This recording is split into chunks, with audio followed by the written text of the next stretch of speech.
Hey everyone, welcome back to another episode of Last Protagonist Plays Demon Souls. Hope you're all doing well. So, yesterday we kind of crashed a little bit in 5.2, and actually I want to double check if I do have the full official set. So I'm missing the arms? I was just looking at the guide, and it says the arms and the leggings are dropped from the Fat Official in 2.2. No, those are the clothes. So the leggings, Fat Official, in 2.1. Did I? Oh my god, I never killed the one that shoots at you. Wait, no. Did I not? Okay, anyway. We'll head that way, and then I'll also equip Cloak. So that way we can deal with the old champion. Because we got to him once, only on the last stream, rather than like multiple times. And I was like, I don't have the Thief Ring, which apparently you get in 1.1. So, yeah, I just kind of crashed a little bit. But anyway, hopefully that won't happen today, and I hope everyone's doing well. So let's... How many runes do I have? Or souls? 0. Of course. Yeah, let's go to 2.1.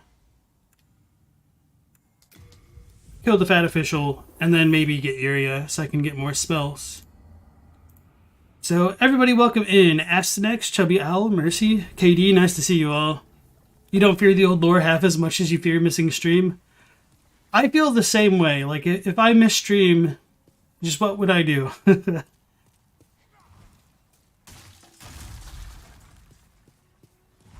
You doing fine? Katie says it's 4 in the morning and you've almost finished your essay. Caffeine is strong with you now. Cool. What is your essay about? If you don't mind me asking.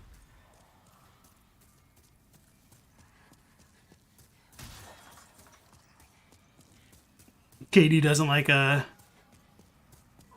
sugary drinks, so he prefers coffee instead of energy drinks. I guess sugar doesn't really bother me so much, but yeah, I kind of hate energy drinks because they taste terrible for the most part. I should have thought this through. Oh. Yeah, we're a lot stronger now, huh? I was not expecting to one-shot them. I was kind of expecting to get pursued by the dogs. So what do we do here? We go around and then up. Well... That's why we didn't kill him. Because... Oh yeah, we need to go forward in like a secret way back through, I think. I knew I was forgetting something in 2.1 and I was like, oh, screw it. Okay.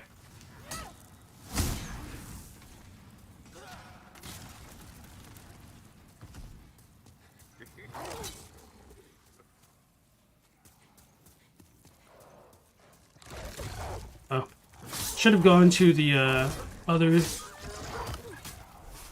save point, I guess, and then just doubled back.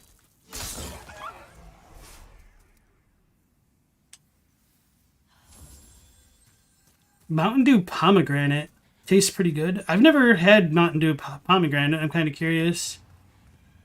My favorite Mountain Dew is Baja Blast. That just kind of tastes like concentrated Skittles. Back when Skittles used to be good and still had lime. It's something I'm still a little bit salty about, honestly. That instead of having a... what's it called? Lime Skittles, they have green apple. And it just... don't get me wrong, I like green apple things, but I just felt like Skittles were way better with lime, with combining all the other flavors. So we need to go up there.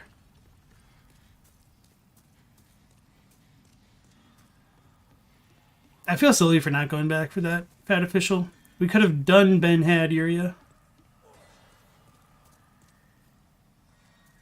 If you don't like sugary drinks, then energy drinks are overall not so good. For real. Wait. Oh, yeah, okay. Let me get my bearings here. So we're going to go up to the top and back around that way somehow.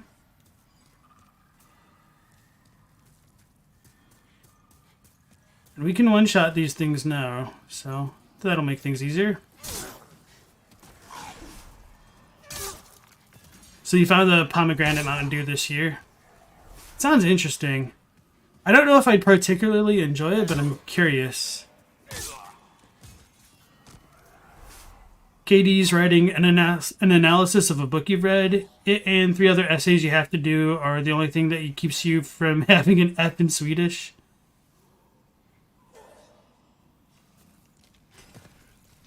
Well, good luck with that. With those, I should say.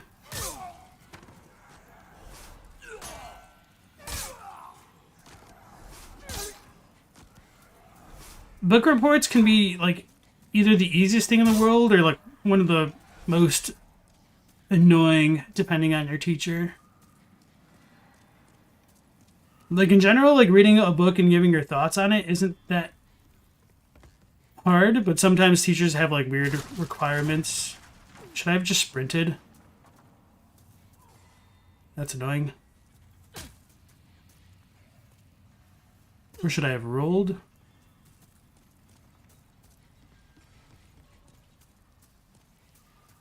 I should try it. It's your current drink obsession. It's not good to be obsessed with an energy drink.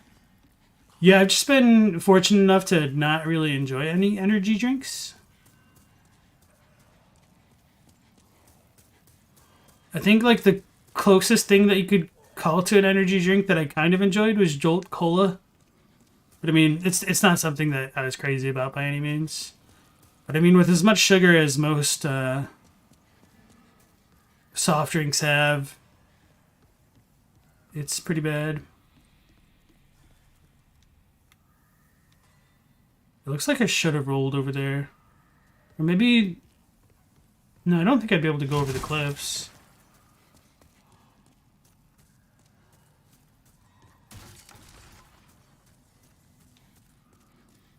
I wonder if resetting the area would make them come back.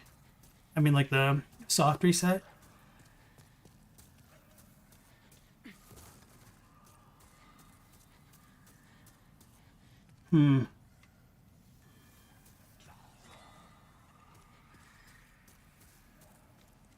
Let's have that.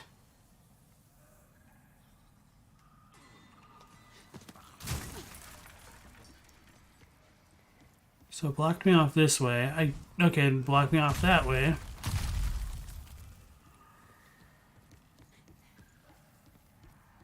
I will try a soft reset real quick. Otherwise, I'm going to be annoyed.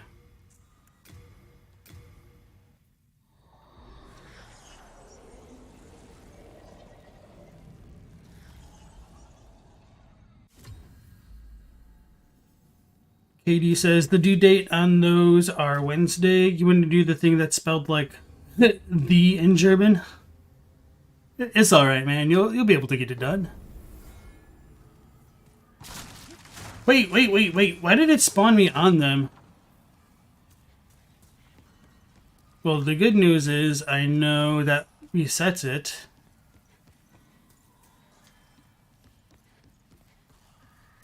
Which is a little bit surprising.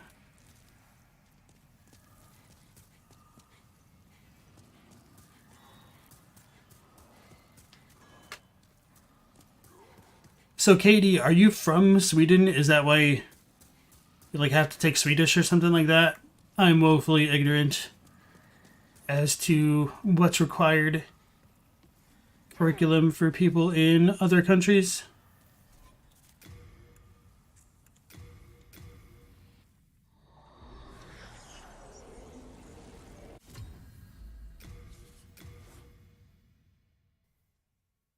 You'll know you'll get it done. Just come at the cost of your sanity. Just keep your insight low, and then you won't get frenzied. Hey, Punisher Raider, welcome in. How you doing? So let's try sprinting, and if not, I'll do... Okay.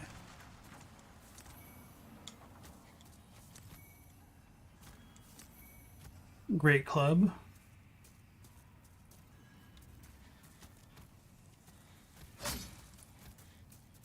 So how do we get... Oh, okay. I remember that part, I think. We need to ride on... Oh, crap. Okay, I lived. We need to ride on one of the little trolleys, don't we?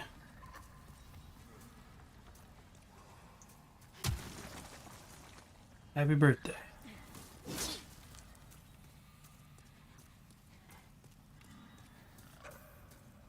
But there's a railing on both sides. So unless it's behind it?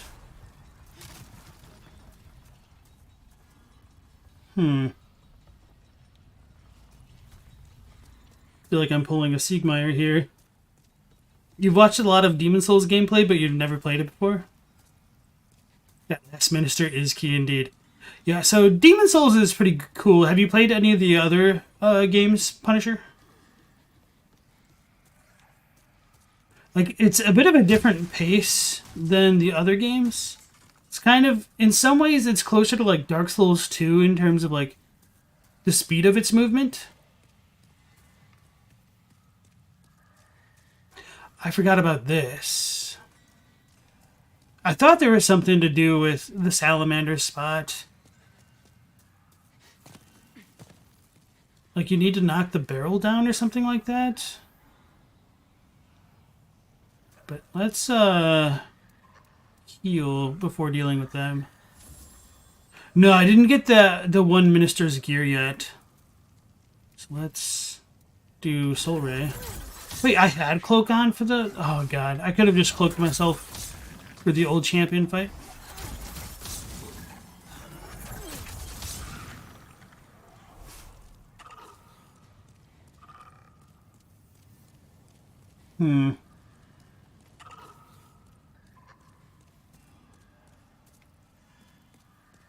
Definitely don't remember what to do here. Probably go up and back, I'm assuming.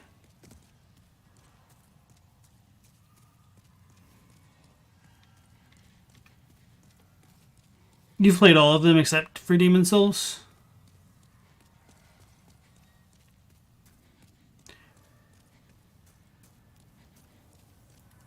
Yeah, Demon Souls is kind of hard to compare to the others. Not just because like the polish level is completely different, but just in terms of like what you can and can't do. And the overall speed of the game is a little bit surprising. Like, in some ways, this feels a little bit faster than Dark Souls 1, to be honest.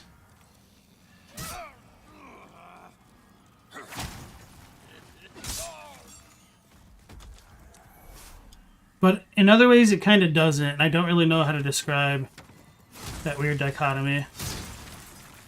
So I thought there was something to do with like the dog area, and there was like a secret over there.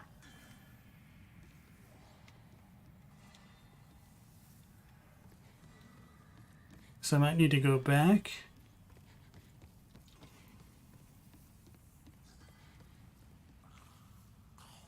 Or does this connect it back? No, it shouldn't connect into the 2-3 area, the mines. I don't think.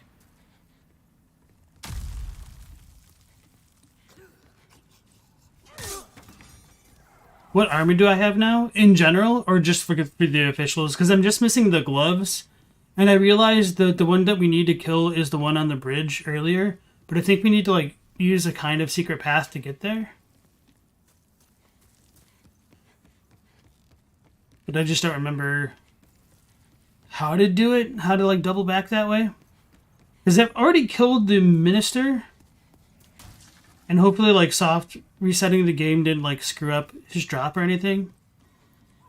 Most of this map's very linear. Just winds around and upon itself, like the cathedral in DS3. That's what I thought, but I've screwed up somewhere. Or, screwed up isn't the right word, but I didn't fully explore something. I don't remember what I need to do.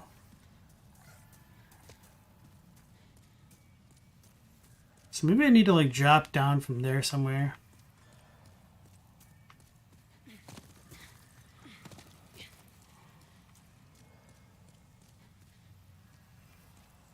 Oops.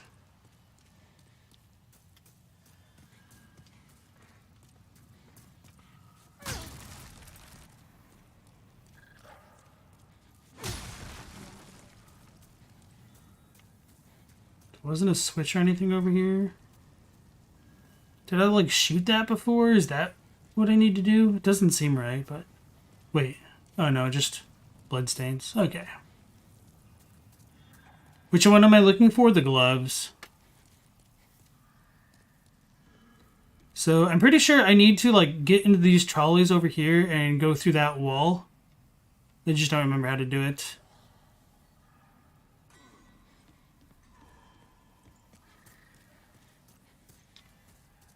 So where am I going? Probably through the wall over there.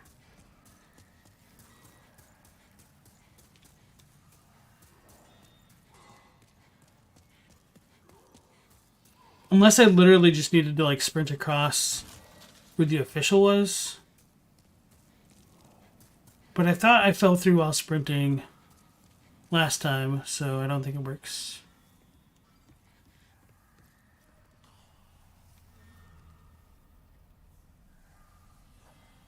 Yeah, because there's really nothing to get us over that way directly.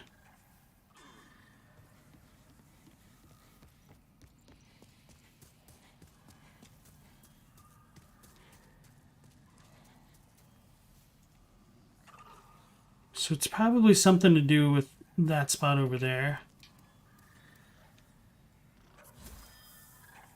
Yeah, the one beyond the broken bridge. In the spot right before here. Like the room before this big one.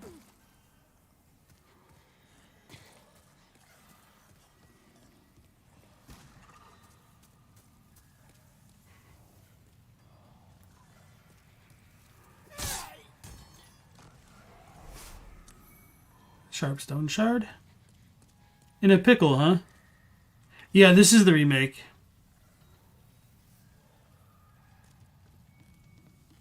Perhaps.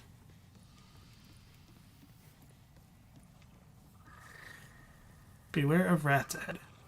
Not entirely wrong.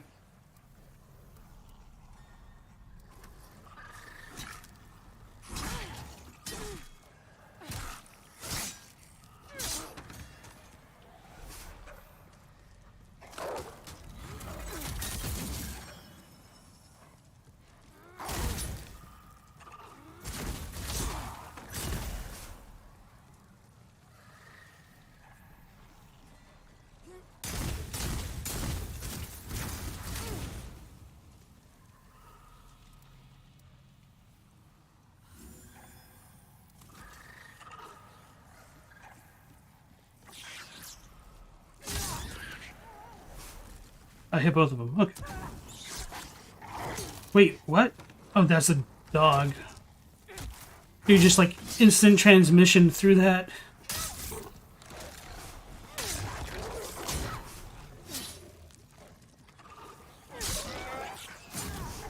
Oh, okay, no, it wasn't the dog. It's probably the other salamander. And like the dog was just behind it, I guess. That was a little bit surprising. Hey, Spaghetti, nice to see you again. There's a narrow bar after the bridge breaks? Damn it. Why would that make so much sense?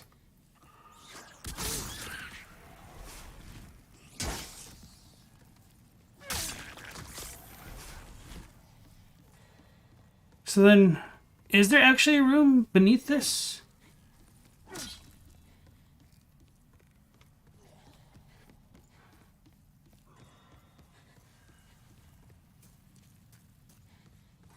Hmm.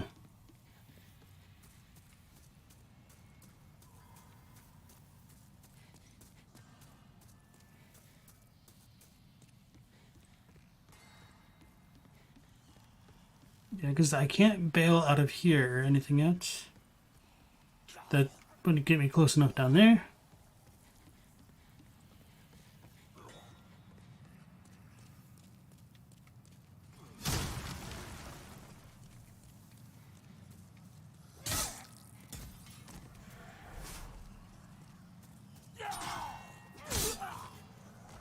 Yeah, the one near the beginning. I fell through, and you know, just in the little animation, it didn't look like there was much of a spot for it, but apparently there was. So where do you turn this around? Yeah, I guess there just must be a fall through the thing to go through. Okay. We'll go back.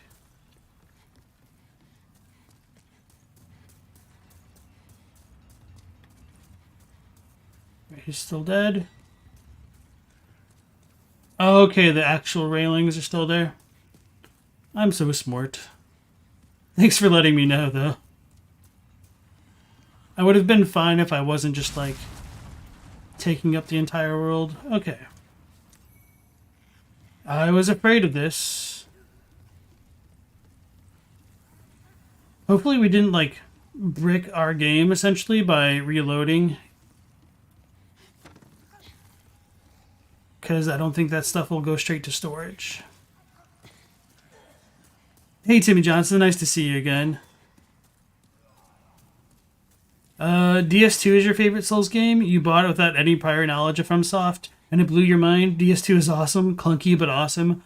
I kind of feel like DS2 might ironically be the best starting point for the games, because it's kind of the worst.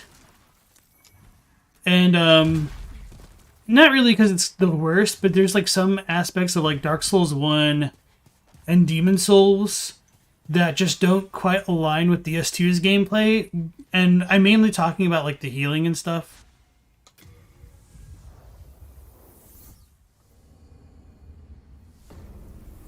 Hey Boris, any chance we get a DS2 playthrough? Probably not. I mean, you guys would pretty much just hear me complaining a lot. And I've already complained too much about Demon Souls and me being bad at it. Nah, but like DS2 is one that I don't particularly enjoy.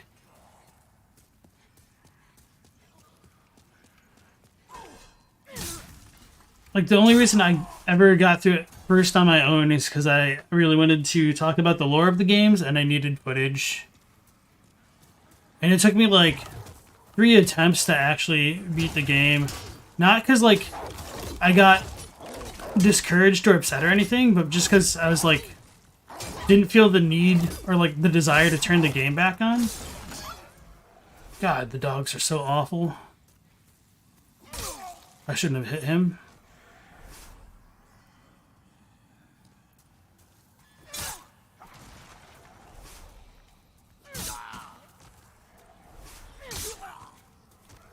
Also, DS2 is, like, ridiculously long.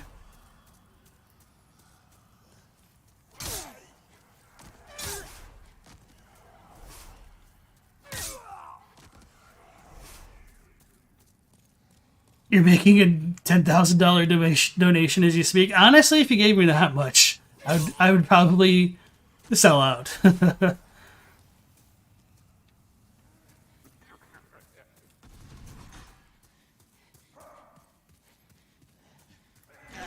I'm sure like a second playthrough of DS2 wouldn't be as bad because I kind of remember all the bullcrap. Not all of it, obviously, but a decent amount of it. Like, I remember more about Dark Souls 2 than Demon Souls. And not because, like, Demon Souls is, like, bad or anything, but it's just, like, a little bit bland and straightforward. So the only things that really stood out to me were more or less, like, gank setups or just, like, kind of unique setups. I should have parried that. Oh, I was out of stamina. That got queued. Okay. Okay, we got the gloves. All of that for a little bit of blood. So now we can go back to 1-4, I guess.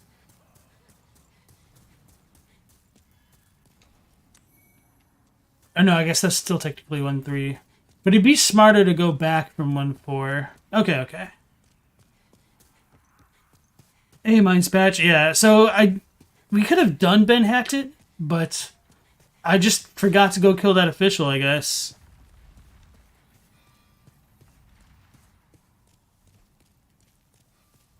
Learning that Cloanne sells chunks made you defeat Nashandra first before doing the DLC. Yeah, this is the last Beast Astynex. Hey, yourself, how's it going? LP, you were wondering how much I weigh DS2 lore when thinking about the overall themes and the story of the Souls game. So, I think DS2 unironically has the best micro lore. And what I mean by that is I think it does the most to flesh out like the actual mechanics of the universe a lot more than DS1 and DS3. DS1, in my opinion, has like the best world building by far. It is so good. With just that intro cinematic alone. Oh, man. And then DS3 has the best about, like, the macro stuff in terms of, like, letting the fire fade and the kind of philosophical questions it means to continue the cycle, the overabundance of stagnation and decay just kind of come into play there. You really don't get a lot of souls going through there. I can forge weapons for you. Let's repair our stuff. Still need hardstone shards. Okay. How many of these do we have? 30? Okay.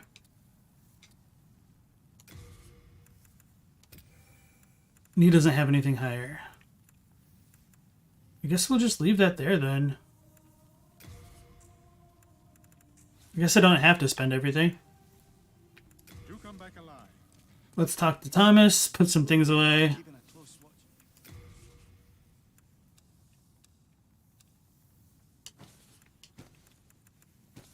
Oh wait, we probably do have hardstone shards. Duh. No chunks, just... Because I think he does count stuff in storage. Let me double check. You have a heart of gold. I can forge weapons for you. Yeah, okay, we have like a ton of the hardstone, like the large ones, but not the normal ones. So how do we get the normal hardstone shards? Do we just kill things? Or maybe we need to talk to the merchant in 2-1.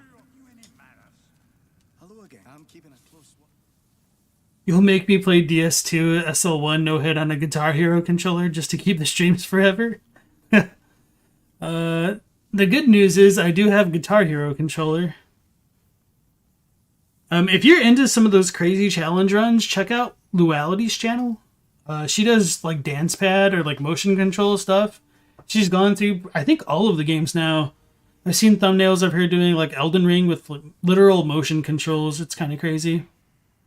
She's a true gamer, way more than I am.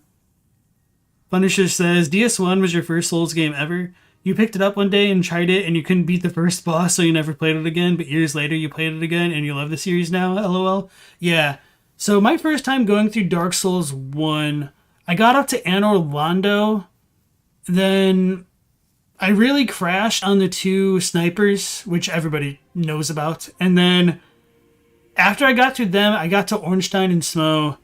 And then I just kind of stopped there. And it was always like on my bucket list to like go back and beat that game because it had beat me. It was just on the back burner for a while. And then when I was on the ship in the middle of an ocean, I didn't have like internet connection. So I just went back and like tried to replay it. But my old save, I had no idea what the hell I was doing. So I just like made a new one and went through from scratch and like beat it on my own. So because I was playing that completely blind and without any of like the online tool stuff, I missed like a lot of the optional stuff. Like I had no idea about Koth, especially, but I'm trying to remember if I found Ash Lake or not on my first time. I think I did, but that was so long ago now. It was definitely a good experience. I was very glad that I beat it, even if it was blind, and kind of had my mind blown by like how much lore there was to the games, because I just kind of treated them like an arcade style game without any story to it, pretty much. So I was kind of pleasantly surprised by that.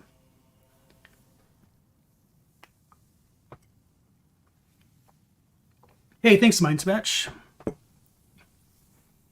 Take advantage of Patch's Arkstone shards and Blight's Soul Remains. Yeah, that's what I've been using in Arkstone for, but I was still getting my ass kicked. Maybe I'm like a little bit low level to be there.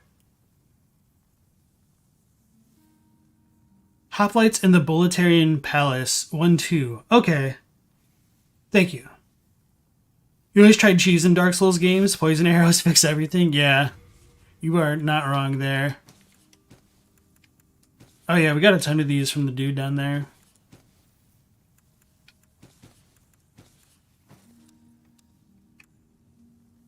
So we got the Great Club. Let's go ahead and read that.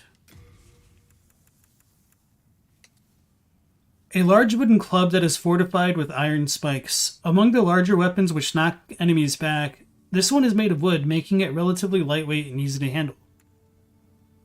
So that doesn't say anything.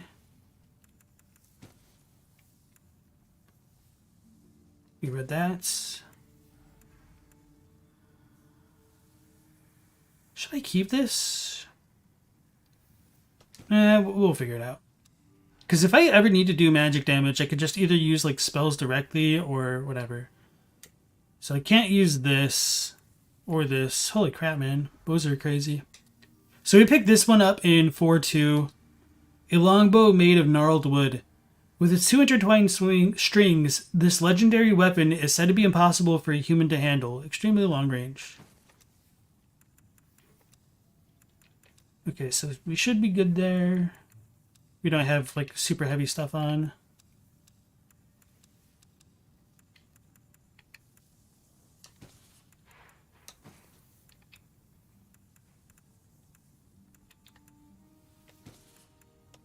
Oh yeah, we also have these to buff our weapons if we really need to.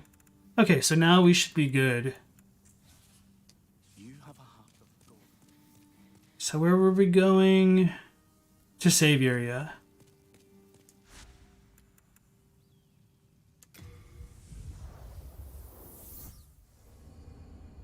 I should hope you'll never stream while you're intoxicated enough, because you might actually make the donation. I mean, honestly, and I don't do it because I don't want to, but if you guys do become like the highest tier channel member or Patreon dude, tier, whatever, I will kind of honor that. I was originally only intending to like play this for like a couple episodes, but then you guys seemed actually pretty hyped about it, so I continued this stream.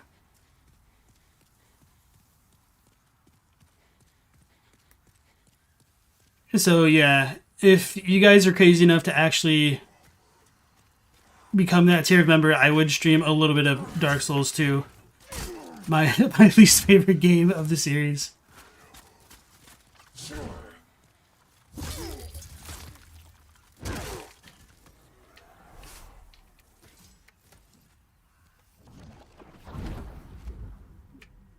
You highly recommend arrowing the skeletons. You prefer keeping a distance from the skeletons? Yeah, I had a good strategy. It's just like a lot of things are just kind of making it not such a good strategy. Why?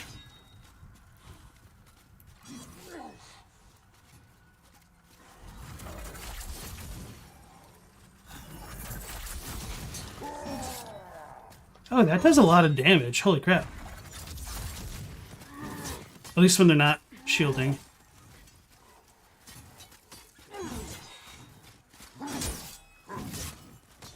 So I seem a bit chunkier now.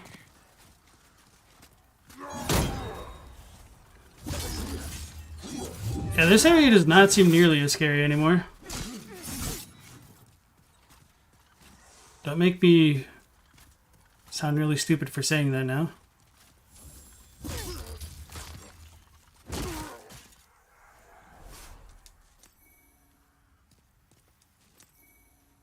And then you just get so many good heals for these kinds of knights. It's kind of disgusting, really. Spider stone shards are for the bow. Okay, try finding a compound bow and then upgrade it with spider stone. You'll find it in Arcstone 4. It's better than the white bow. Thank you. I think I have the compound bow, or we have like the long one, and I can't use it. Timmy says, DS2's world, story, enemies, lore, and biomes are so unique. Imagine an open world's Dark Souls 2. I just want more of a Shulva type setting, but like better. And a bit more like JoJo. Oh, I should heal.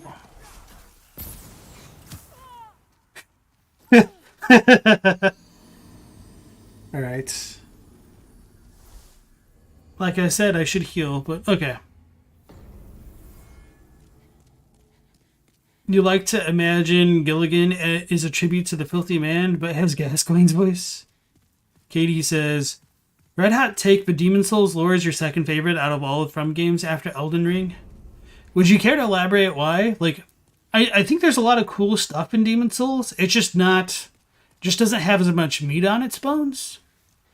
So, kind of makes it more difficult for me to, like, really, what's the word? Get invested or feel engaged with it? Feel engaged by it? These dudes are weird.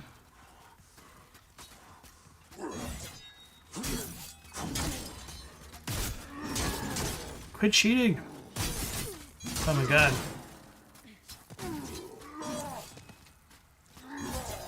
I thought he was going to kill me right there.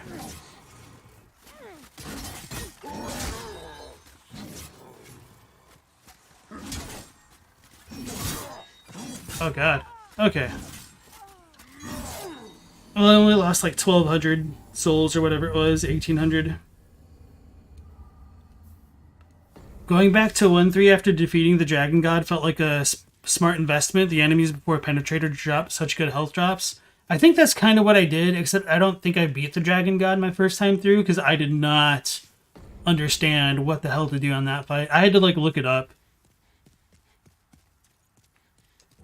Because I thought it was more like a vigor check, where you just kind of needed a certain threshold to like withstand his punches and crap.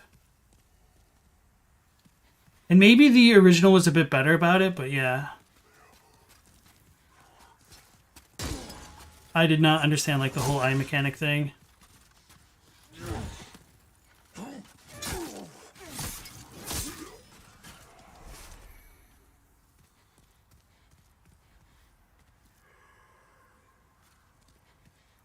See, you're a Majula lover. I'm kind of a bit of a Majula hater, to be honest. Why did I miss point blank? That always feels good. So we should have this right. Okay.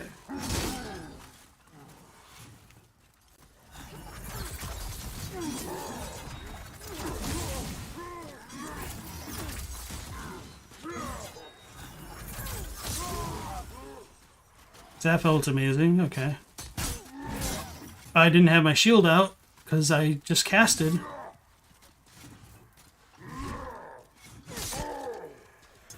So let's use one of those new moon grasses that we have so many of.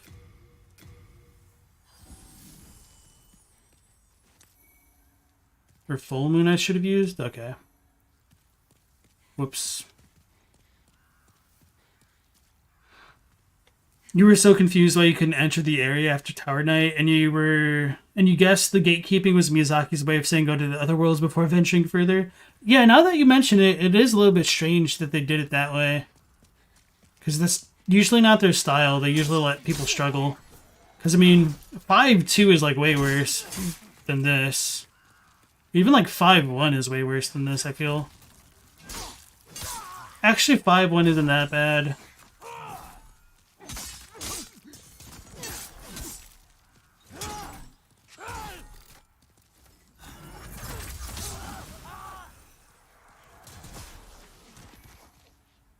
I see the appeal of this spell now. Yeah, because my first time getting through here, I was like, how the hell do you go down there? Because it's so awkward how some of these you can... no, I should have gone to the other... I forgot the doorway's down there. For some reason, I thought it was over here. Okay, okay. We'll go back to the Tower Knights. Oh, we got 7,000 souls already. It's not too shabby.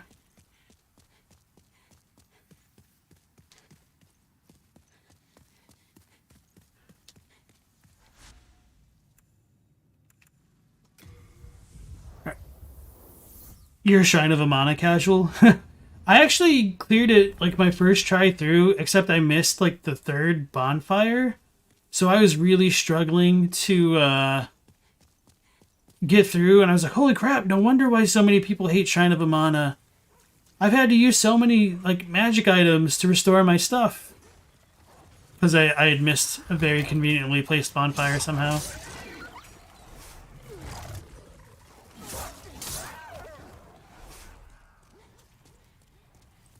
KD thinks that Demon Souls is more consistent. Dark Souls got forcefully turned into a series, and sometimes it feels like From didn't know themselves what they were going for, and you didn't play Bloodborne. Okay. If you're into like the Victorian aesthetic at all, I highly recommend Bloodborne, but I mean, a little bit easier said than done. I know a lot of people don't want to like go out and purchase a console, but you might be able to rent one either from like a store, which is, you know, kind of antiquated these days, or your local library, believe it or not.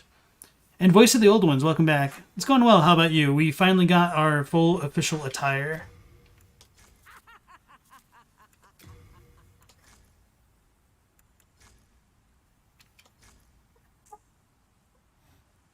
I don't know if you guys can hear my dog boofing in her sleep.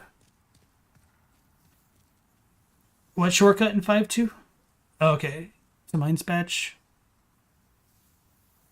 Oh, the one... I'm assuming that he's talking about like the cliffs. 1-3's trackback is a pretty nice farming spot. You usually act as patches, pay big for heavy arrows. Hey, Ponyboy, nice to see you again. And Teensith. Now, am I currently doing a quest in Tears of the Kingdom that's literally just standing on a rock all night? Sounds interesting. Yeah, I'm doing pretty well. We're finally gonna go rescue Yuria, which we could have done streams ago, but I forgot to kill a certain official in 2-1. So here we are. This is my first time seeing this, so very curious. I'm assuming we need to kill this guy? Is he just gonna start attacking? I guess I'll leave him for now. Jesus. There's an area you have to open before the fighting the Dirty Colossus, so the walk back makes it much easier. Okay. Looking good, doing well, thank you. Sweet. Katie says you'd love to play Bloodborne, but you don't want to go through all the trouble. It feels like all the headaches would taint the experience. I guess that's understandable. You know, just wait 2 decades when emulation is possible, because it's never coming to PC, right, guys? Alright, let's get a look at Yuria. It's annoying that the depth of field stays on. She kind of looks like Robin Tunney. I don't know. It's a random thing. What do you want with me? Have you brutes no mercy? Do as you wish. There are no secrets here. Only a tired, emaciated frame.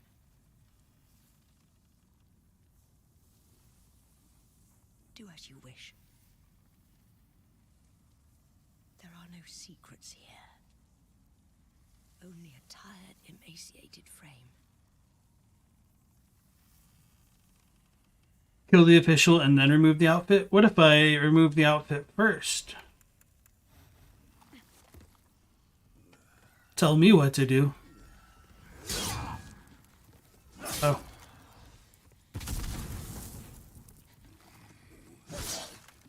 Felt like that should have been a backstab. There we go.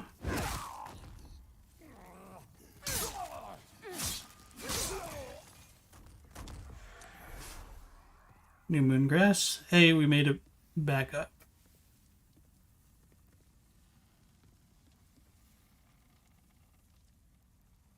You love how she's so confused in the original, and all your character has to do is remove his hat so she's reassured. It's like a comedy skit. It's not like the original where all you had to do was remove the hat. That's literally what I just did. I know I probably did that after you said this, but still. You like that 2 decades out emulation is more likely than the Bloodborne PC port, lol. You hate that, actually? Heavens, you came to save me. Thank you. No, I am fine. With a little rest, I can soon walk.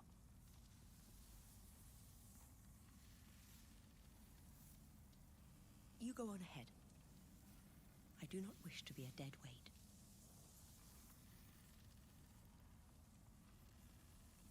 Let's go ahead and soft reset. See if she moves or she just has any different dialogue. I'm expecting her to either be gone or just say the exact same thing. You go on ahead. Pretty much exactly what I expected. Most casual bat official yet.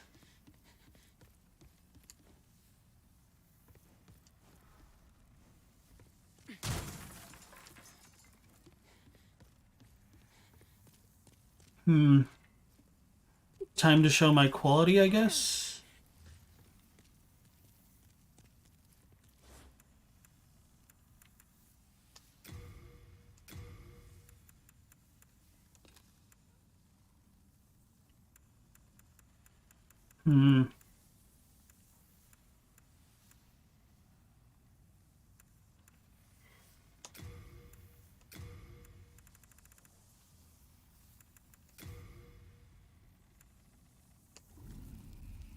Guess that's good enough.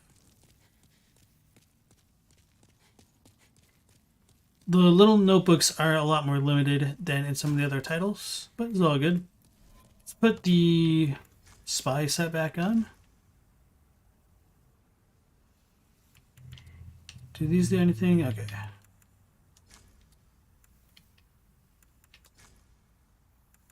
I guess we could put this on, but it just looks really awkward.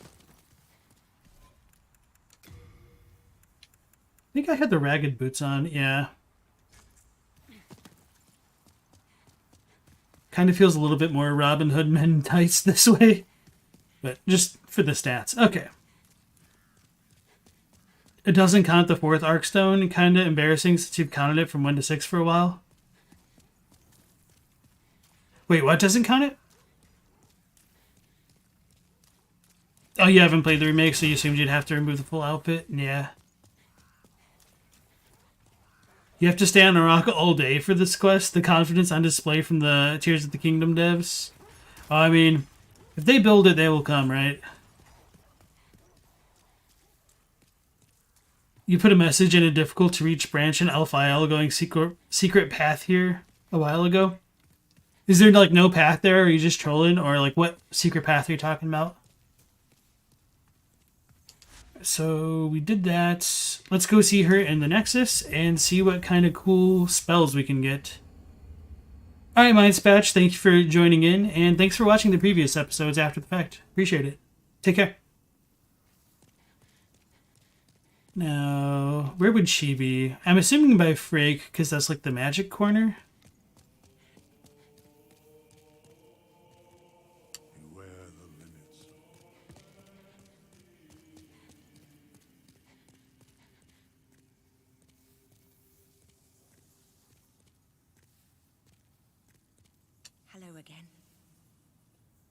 You saved me from great agony.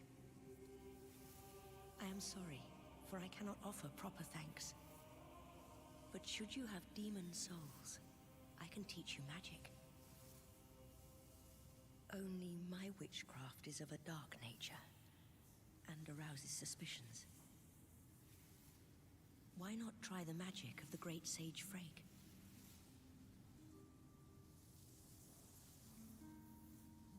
Are you certain you wish to learn witchcraft?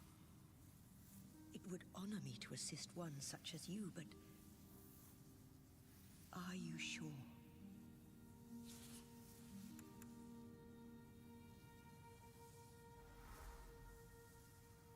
Once, I lusted after demon souls. I passed the fissure into Boletaria, but became trapped by the Nexus.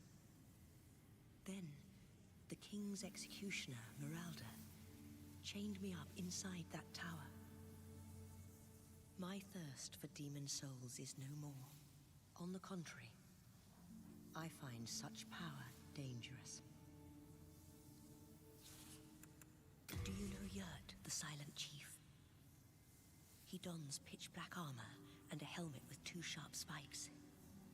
Yurt's presence in Boletaria has resulted in the death of many a great hero. Whatever his motives may be, he is a grave danger to us all. Do watch out for him. I cannot bear to think of harm coming to you.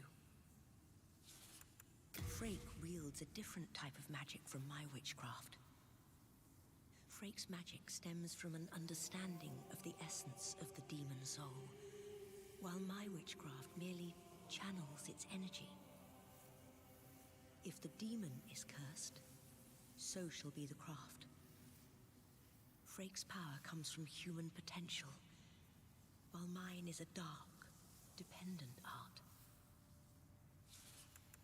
If the demon is cursed, so shall be the craft. Frake's power comes from human potential. All right, so that's interesting because that kind of sets up the dichotomy they'd kind of end up going with in like Dark Souls essentially, but obviously not directly related here. So in many ways Yuria resembles Carla, and well, really it should be the other way around, that Carla resembles Yuria. Honestly, a lot of times I think that Carla's name is Yuria for some reason. I have no idea why, because I played Dark Souls 3 first. She said something else.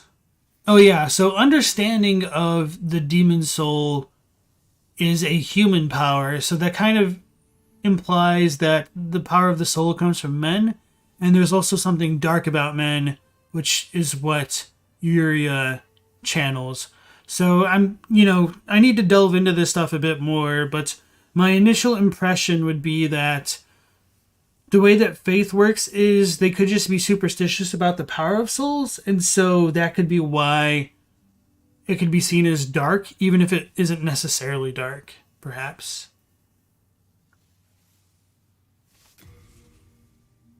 Curse weapon.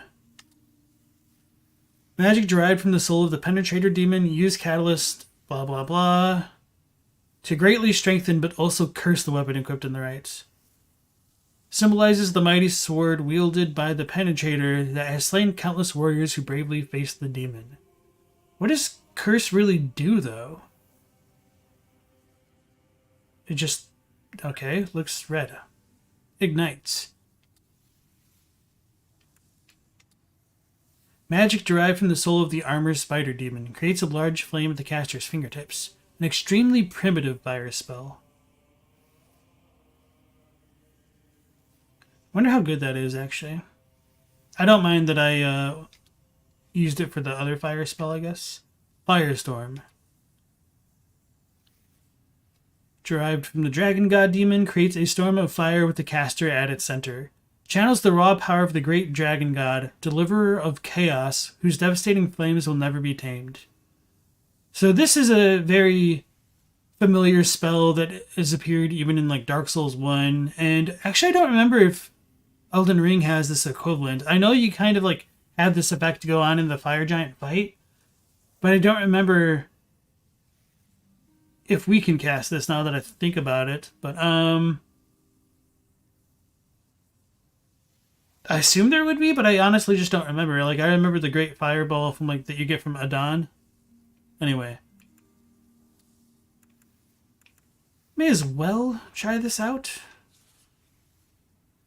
Because I don't really intend to get the Penetrator weapon.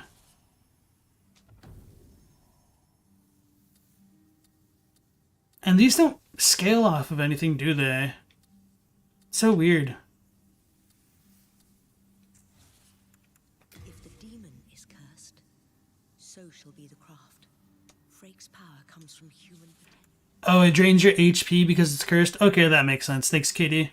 It's like power within. Okay. Thank you. Thank you. You get it from his remembrance? Okay, thanks. So yeah, the other thing that's a little bit strange about, I almost called her Carla this time, Yuria, is that I wondered if, like, the dialogue was gendered, because in the other previous games, or subsequent games rather, there's like a difference between males and females learning certain types of magic. So I wondered if, like, her quote-unquote witchcraft is related to that. But witchcraft is a bit more of a Western word where, like, the terms aren't as segregated in Japanese. So I don't know if it's like Maho versus Majutsu or something. Mado. You have your wits about you. That witch Yuria is quite a compelling woman. She uses a different type of magic than I. Hers is powered by emotion, much like a miracle. I wonder if it is related to her gender. I still have much to learn.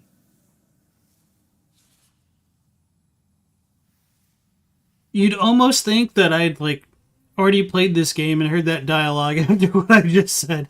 Wow, I just kind of called that. Okay, yeah.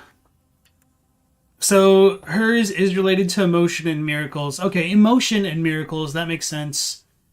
That's kind of like another dichotomy that has a big component in all of the other games. Emotion versus knowledge. But no, honestly, I've never heard that dialogue. That's just kind of like stuff that I've either heard about the games or, like, I've read into them for, like, a long time in discussion boards. So, anyway. But we were wrong to assume that they ceased to be human. I am fully prepared. I doubt this dude will say anything, but who knows? Better than having you bother Master Freyg. He's on the verge of discovering something that will rival. I see. Alright, let's talk to her again. Are you here for more? Very well. If the demon is cursed, so shall be the craft. Freyk's power comes from human potential, while mine is a dark, dependent art.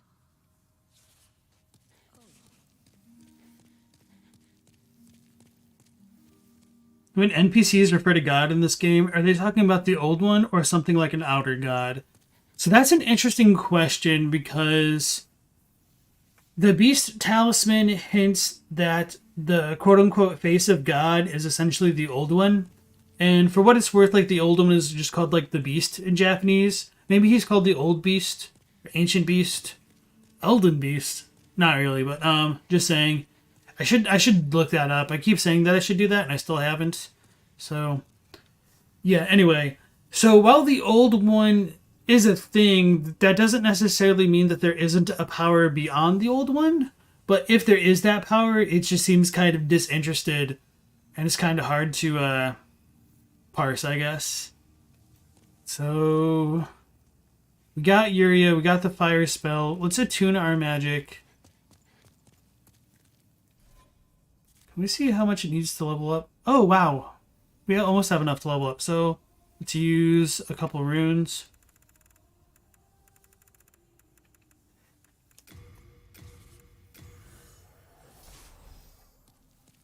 And then attune.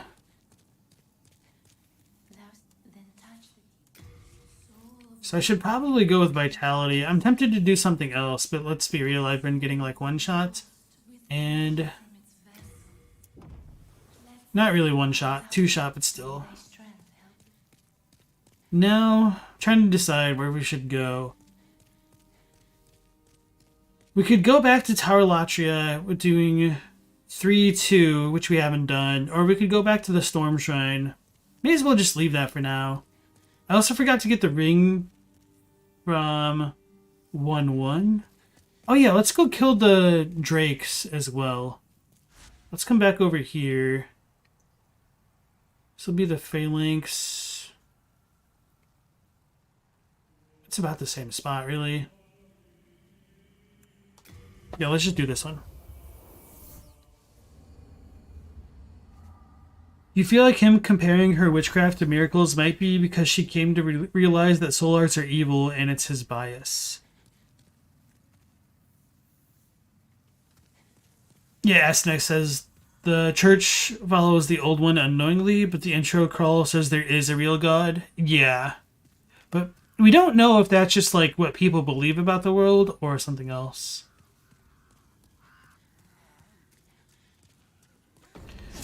This is like when you graduate high school and like come back to pick up your transcript.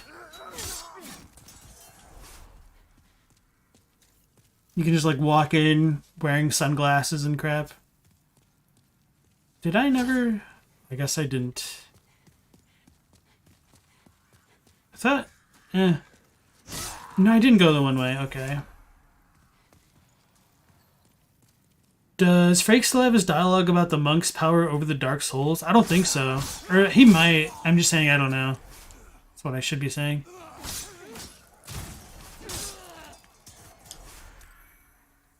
Hey, we finally got a broken sword.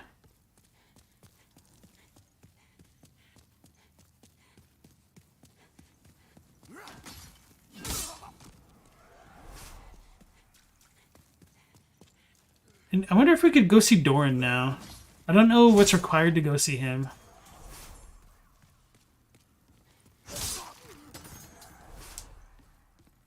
You'll be mad if they fixed it. I didn't wear sunglasses in class? No. I wish I did. That stuff was not allowed.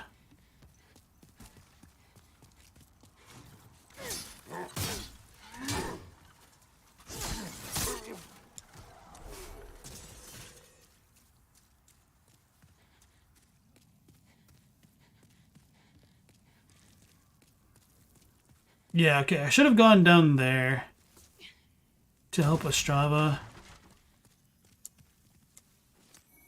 So we get the Thief Ring, which is a good enough ring to just keep equipped, because... What? Oh.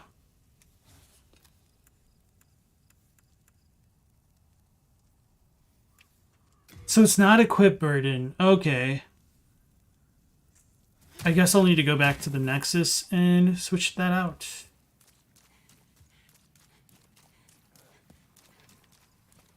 This doesn't take us where we want.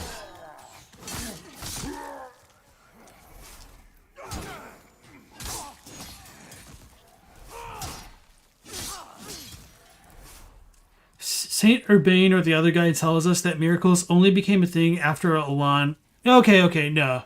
There was that dialogue, but I don't know if Frake said anything in response to that. And I might have just, like, not had the proper sequence of events to, like, make him say it. Oops. No, we're okay.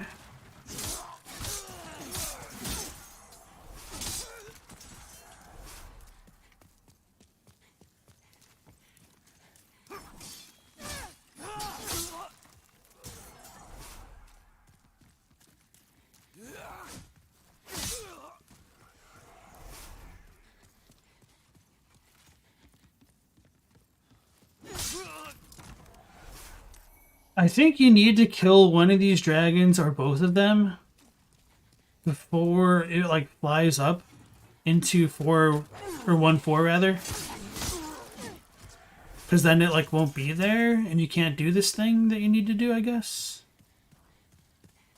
Very descriptive, I know.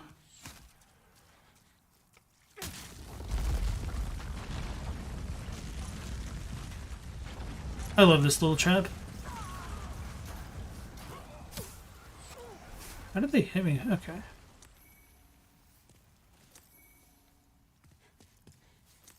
It does carry burden critical in the original? Okay. Thiefing turns the Archer build into an average Skyrim playthrough? Yeah.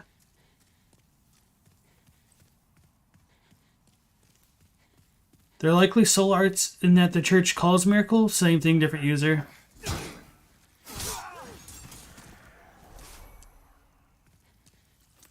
The first dragon will fly off after you hit 1/2. The second is 1/4. Okay, thank you. So I wonder if our dude's gonna come back. Oops.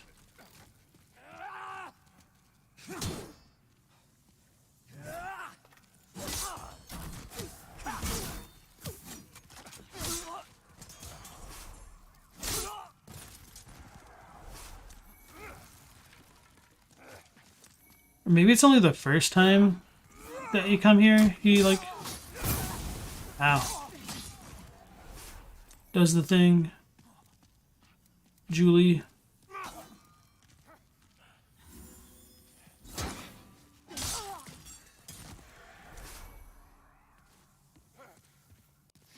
He's gone. Okay.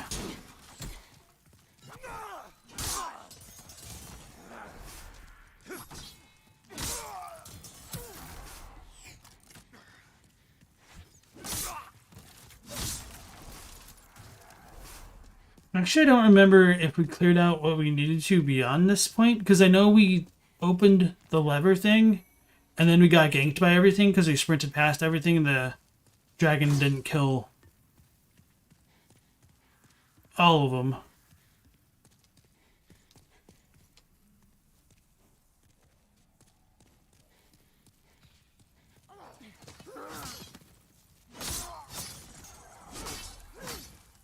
Wow, I missed.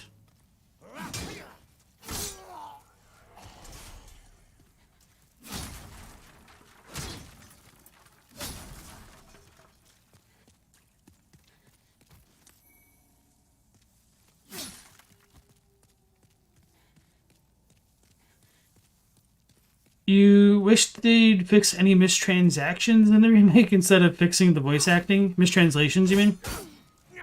As far as I know, they did. But I also haven't like compared the new text to the old. Winged Spear. Okay, and I think this is the other tower shortcut that I'd never opened.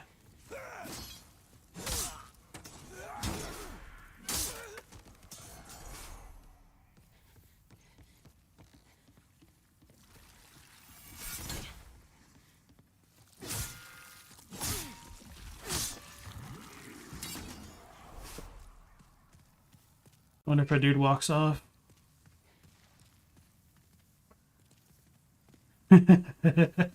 Tragic.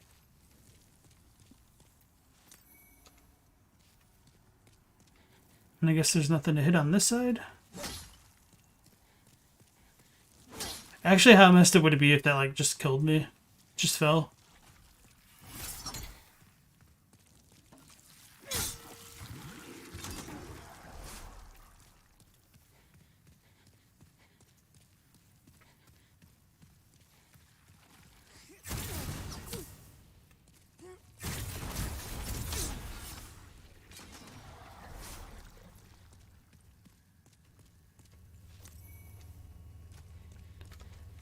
We got this out of the way.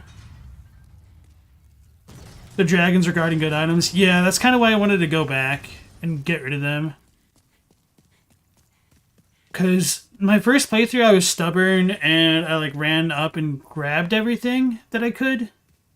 So I had the really good shield for dealing with the Flame Lurker and running through the lava in that area as well. So I'm not sure if there's really any treasure that's worth going through the little lava pools, but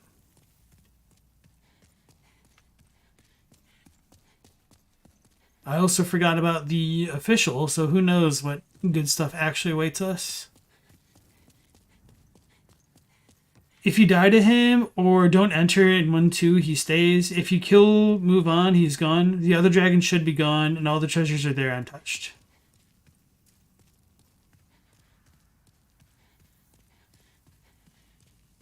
Hey Stella, nice to see you again.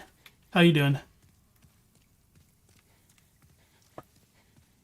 I really do like the environment for the remake. Like, it's just pretty at times. And I'm sure some people are like, oh no, the original's better. Masa. Indeed.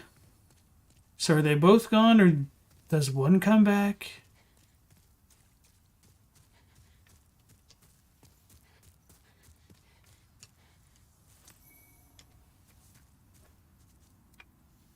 Oh yeah, I don't have the binoculars on.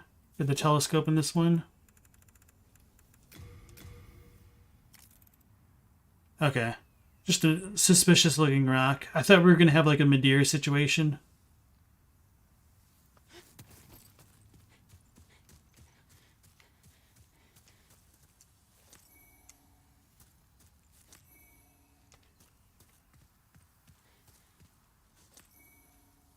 Flame resistance ring.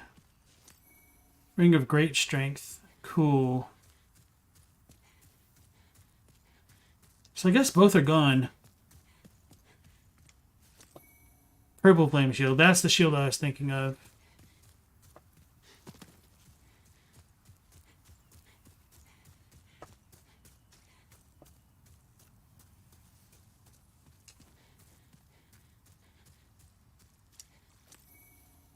Arcstone shard.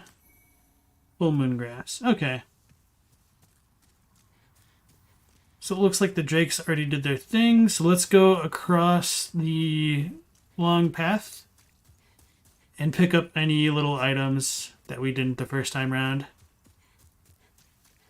Once they're gone, they never return. Feels bad. Teen Sith says, in an interview, Miyazaki actually said he thought the remake's visuals were really good. Yeah. Well, I mean, he's also not gonna be like, oh, no, that game looks like trash. I wouldn't buy it. But no, I agree, though. Like, he probably did mean that they looked good. What's our fastest way back? Guess this way, right?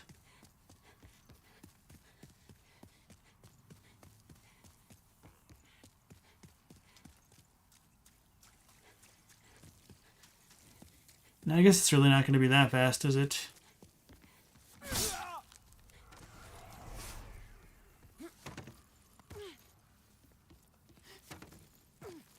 Hey, Whitney, how's it going? There's two things, though. You hope whatever FromSoft does next, they continue doing ready summon items and reusable warp items. Yeah. You're doing great. That's good. It's even better than good. It's great.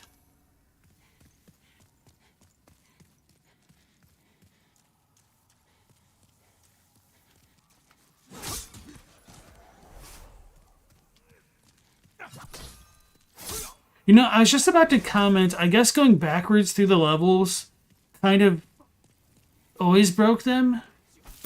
Because I thought that was like a really good takeaway by like Mahler's criticism of Matthew Matos's defense of Dark Souls 2. That the levels are just kind of completely broken going through them backwards. But then that one dude just tried to ambush me. I was like, you know what? No, there is still like a little bit of interplay going through these backwards, I guess.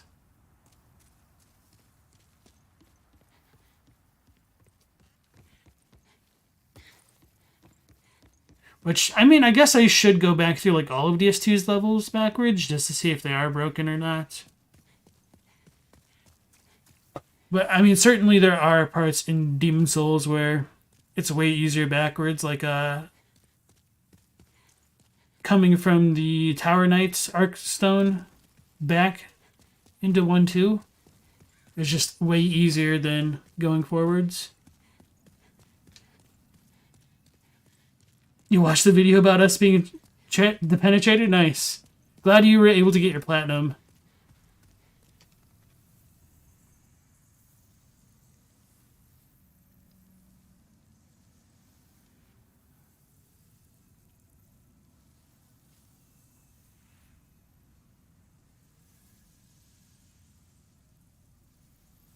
Alright. I was just hydrating there for a second, and also reactivating Nightbot because it didn't tell me to do that. No, it's been telling me to sit up straight. I just haven't seen the hydration one, I guess. Starting to turn a blind eye to my own bot.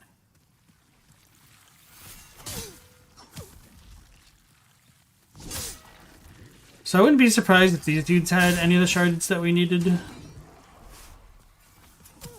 But I'm also, like, not exactly trying to farm them for it if they don't have it. Somebody said it was the knights in this next area.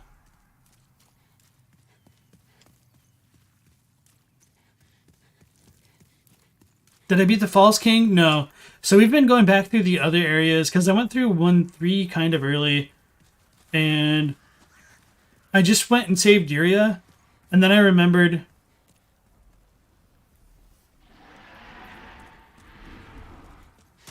Get me out of here. That jerk. So he should be back in his perch now. If we go back that way. Or is it if we go too far this way, he leaves permanently? Oh, time to turn down the dialogue again.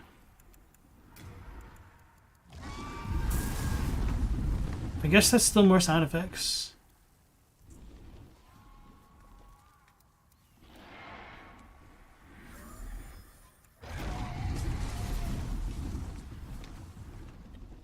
The purple flame shield is an old shield painted with vivid purple, extremely heavy and very effective against flame. The shield is shrouded in mystery, and the origins of its unique design are unknown. Did I just get hit? What a jerk. Its effectiveness in battle will be lessened.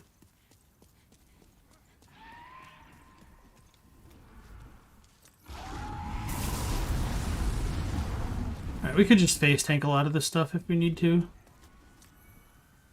Another winged spear.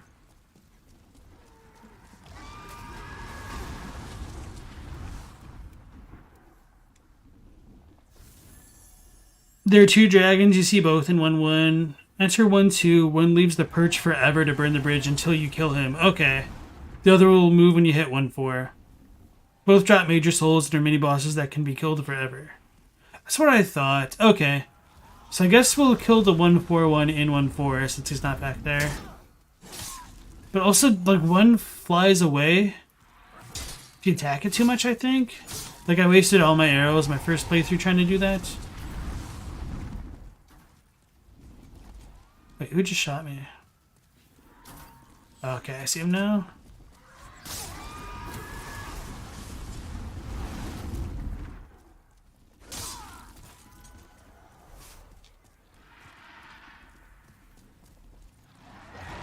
Use the purple shield, flame shield facing the flame lurker and dragon god. Yeah. I killed the flame lurker without it this time around. But my first playthrough, I definitely used it as much as I could. I think I'm gonna get got because all these dudes are still here.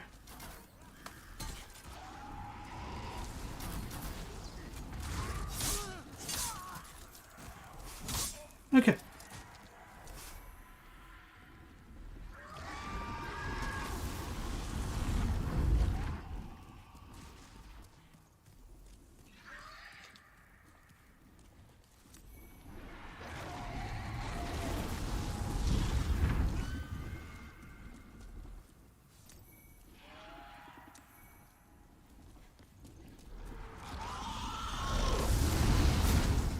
Oh, nope, that still did a lot of damage.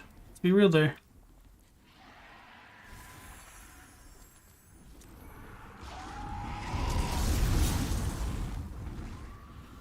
I should have also equipped like the flame resist ring.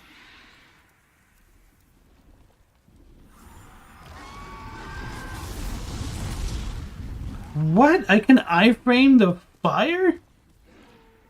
Or did I just like roll into a safe spot?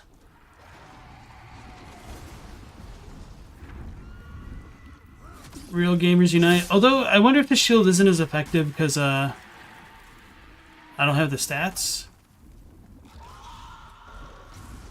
I doubt that's the case though.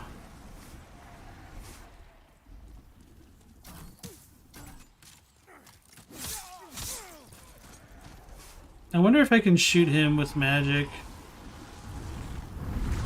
Might be able to, but that's kind of quick. You'd kill the dragon first before getting the loot? Okay, yeah, no, he's too fast, at least from this angle.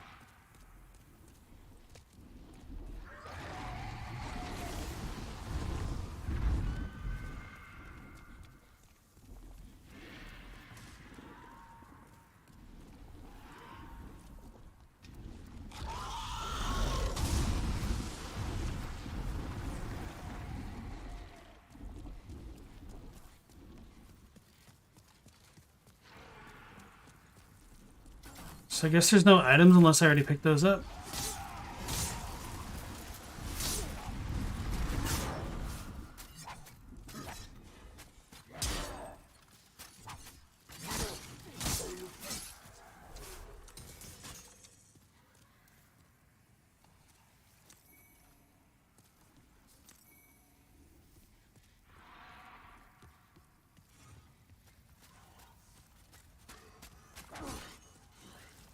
There we go.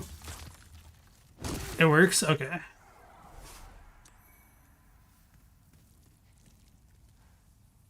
It's kind of a cool looking statue. They almost remind me of the ones like in the Ringed City. Oh, wait, are those Ringed City ones? Probably not. Okay, so there's a corpse over there. Those jerks.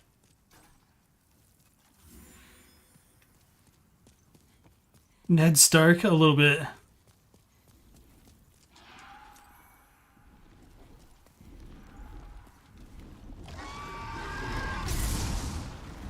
Wow. You really can just iframe it. That's crazy.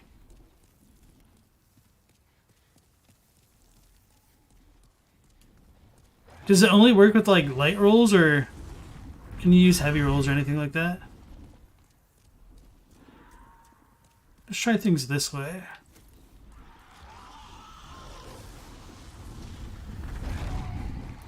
No, that one's way too fast.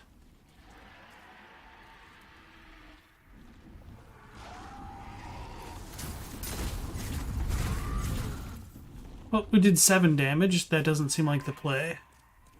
Where's the good spot to farm this one? Obviously, it's probably, what, before this? But if you don't do that, is it just a crapshoot? Do I need like 1,000 arrows? And that's why Demon Souls is better than Dark Souls 1? Because you can iframe fire.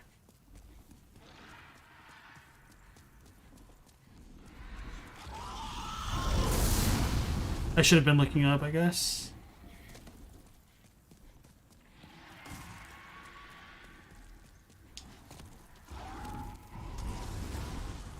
Yeah, may as well. Second tower with 1,000 arrows? Okay. So I might want to go by like a ton of poison arrows then? Is what you're saying. So second tower, do you mean the one that I was just at? Oh no, this seems a lot better. Okay.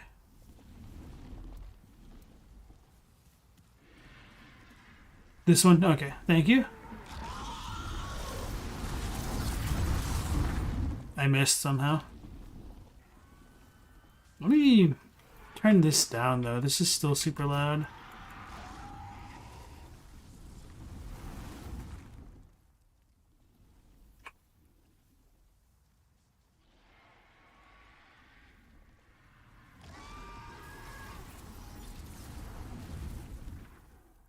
Can't even read the numbers on that just because it's moving so much. I couldn't tell if it was like 16, 26 or something.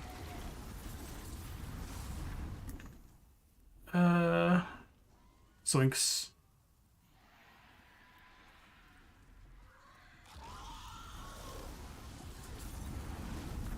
$56. Okay, that's a little bit better than I was expecting.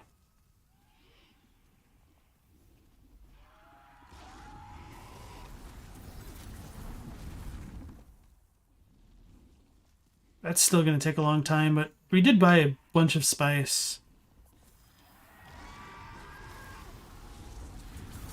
Oops. Better off manually aiming? I was just thinking that.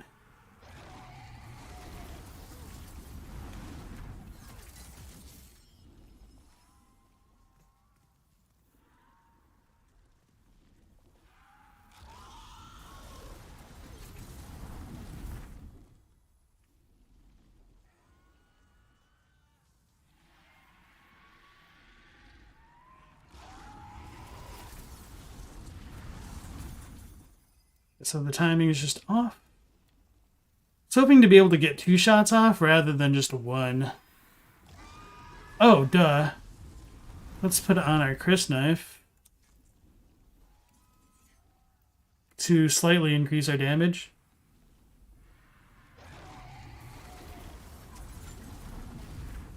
So I think that was like 72.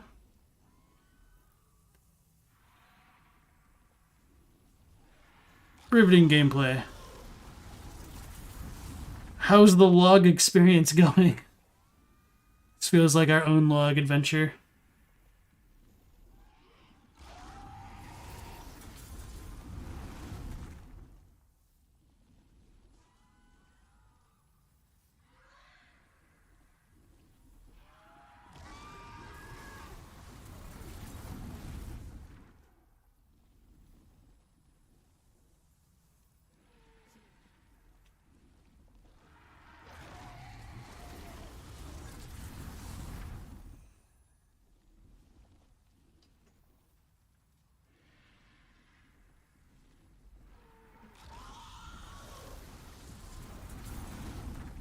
I think I was too slow. You think you just killed this guy in 1-4? Is this the same one that appears in 1-4? Because I thought the other one did.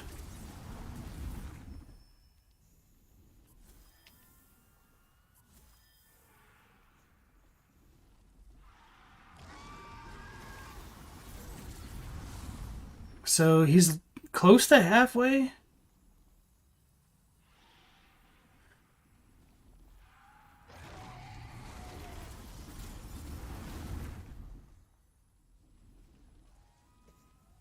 I need like Soul Stream or Soul Geyser. Kamehameha. Oh, damn it. Hey, you've been watching Demon Slayer. The current arc is pretty lackluster. So I read the manga. I haven't... where's the anime at right now? Because I thought Demon Slayer started off a lot better than... Well, I guess I'll finish that sentence and then I probably won't say too much else. Yeah, I felt like it was way stronger early on than it ended up being. He has 1340 HP. Not anymore, he doesn't.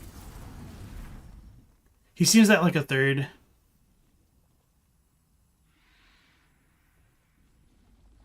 I've been rewatching Kengan Ashura and trying to watch the second season.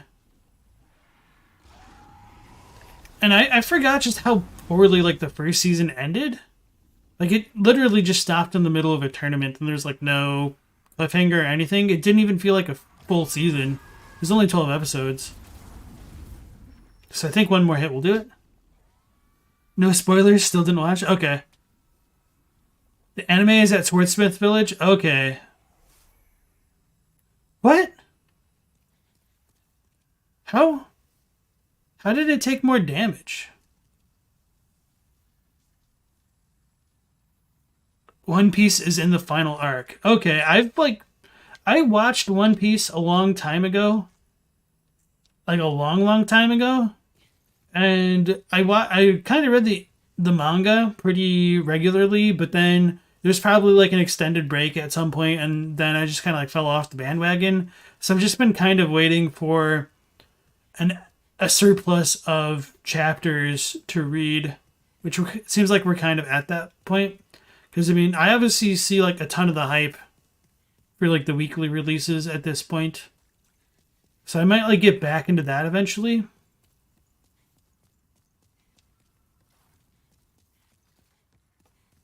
How many seasons do I think the Infinity Castle arc will last? For Demon Slayer, I don't know like how the pacing is on the anime anymore.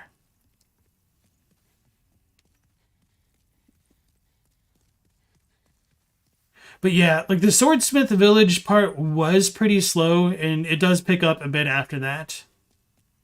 But I think that's pretty much about all I'll say about Demon Slayer for now, just because like I know it's a really hyped series, and I don't want to spoil too much.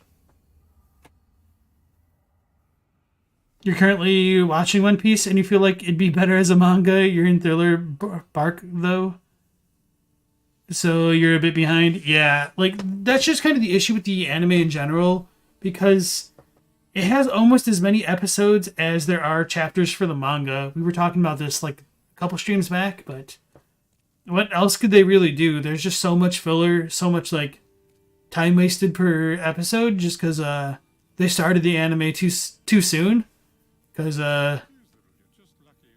people loved it, the manga that is.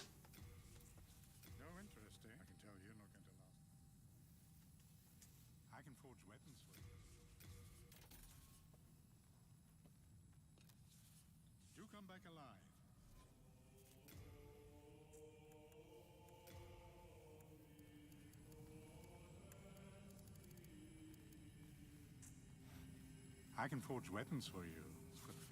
No interest, I can tell you. You're not going to last.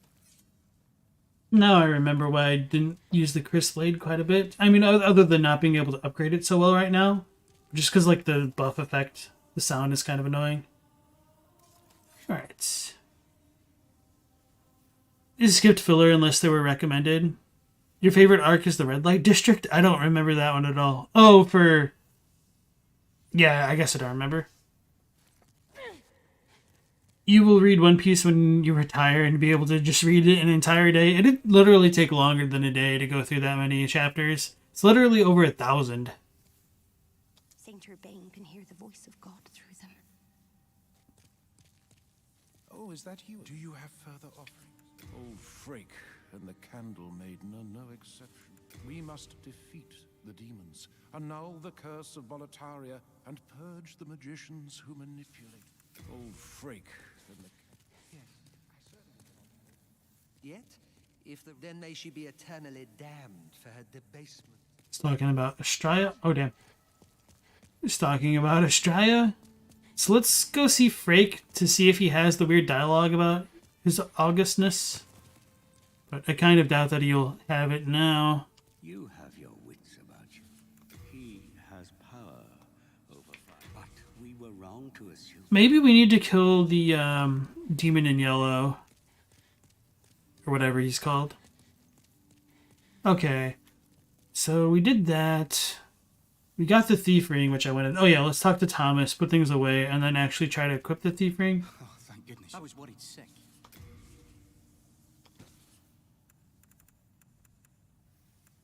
Let's store like 12 of these.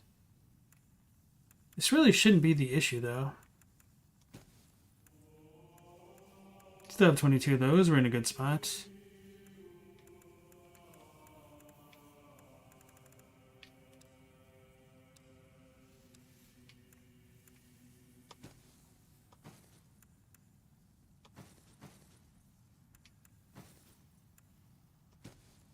Did I ever read this?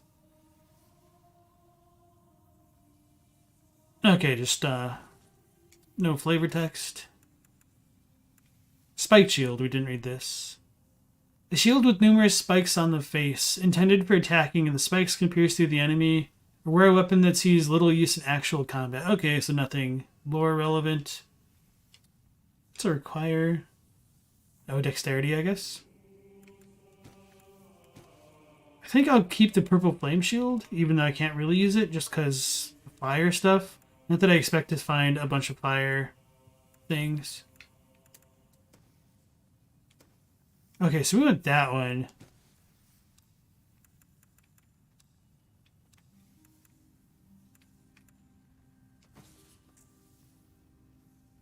How much do these weigh? So, like 0.1? Oh, no, 0.2.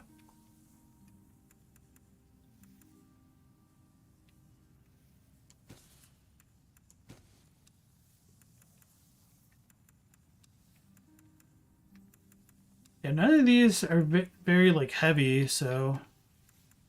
Don't know why we couldn't remove the ring. Maybe we just were really that close for the item burden. We are indebted to you.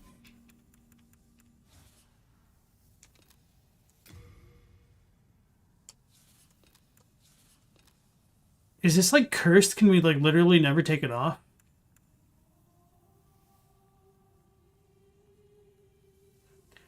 Was I a Naruto, Bleach, or One Piece kid? All of them?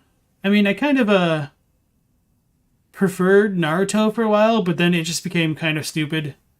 Kind of like Bleach did towards the end, where they just kind of end up becoming more Dragon Ball clones. And everything just kind of turns into a panel being completely covered in ink or just completely white because of their attacks and explosions. They became less about like techniques and like battling the enemy versus like power scaling. So for me, like one of the like pinnacles of anime is when Orochimaru and the third Hokage fight, and just like the Chunin exam. It's super good shonen stuff. So yeah, I don't think anything has come quite that close for me in terms of like shonen, but then it just kind of fell off after them. The Chunin exam slept. Yeah, exactly. For me, that's like pinnacle shonen anime / manga. You didn't like it when Naruto said Obito is the coolest guy? Nope, did not. Hold on. Red Light was the ninja and the brother-sister demons. Okay, so you were talking about Demon Slayer then. Okay. I thought so, but I was like, wait, is that a One Piece thing? We're just too many things going on. Ponyboy said, you feel like Oda puts more work in than can be reasonably expected to translate to animation? No, I think it's just like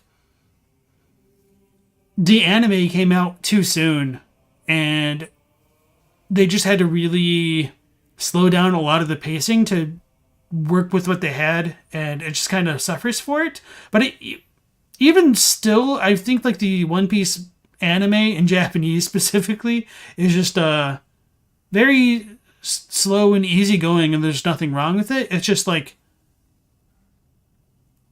if you could just ever cut like 5 seconds off of some scenes, you just take that plunge in a heartbeat, you know?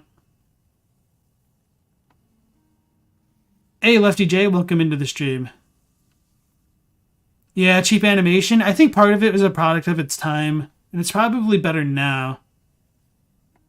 They made his monk dialogue sound like he was sane. The original was some goofy with the intonation. Yeah, it had so much charm in it. Okay. Delicious in Dungeon Volume 7, 8, and 9 just got delivered to you today. Very excited the Studio Trigger animate it. You know, I've never heard of Delicious in Dungeon until I think like literally earlier today. I have no idea what it's about at all. Let me hydrate real quick.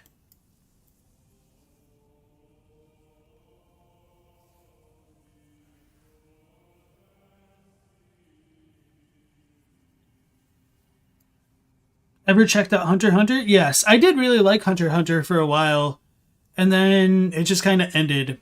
But I felt like it is kind of also approaching the Dragon Ball issue, the DBZ issue. Talk no jutsu is the strongest jutsu. Yeah. Stella only saw DBZ, it's all good. The Child Naruto series is so well written, the only thing you think that tops it is Kurapika's arc in Hunter x Hunter. Yeah. I don't know. I liked Naruto more. Like, Hunter x Hunter did have some really good moments, though. You're the only person who was like, hell yeah, when the weird chakra tree stuff was dropped in the final arc of Shippuden. I don't remember the chakra tree. Was that what the, like, Akatsuki was allegedly going for? It's, a team eating dungeon monsters as they're really poor? Okay. DBZ back-to-back with Sailor Moon on Toonami. That's what you cared about. And then they had Yu Yu Hakusho on back then. It's a really solid block. And Toonami was just, you know, on fire back then for kids. So, Cling Ring. What's this one do again? Loss. Oh yeah, we definitely want that one though. I guess I could take this off if we do the old champion. So let's go back to Tower Latria, because maybe Frake will say his stuff if we beat the Demon in Yellow.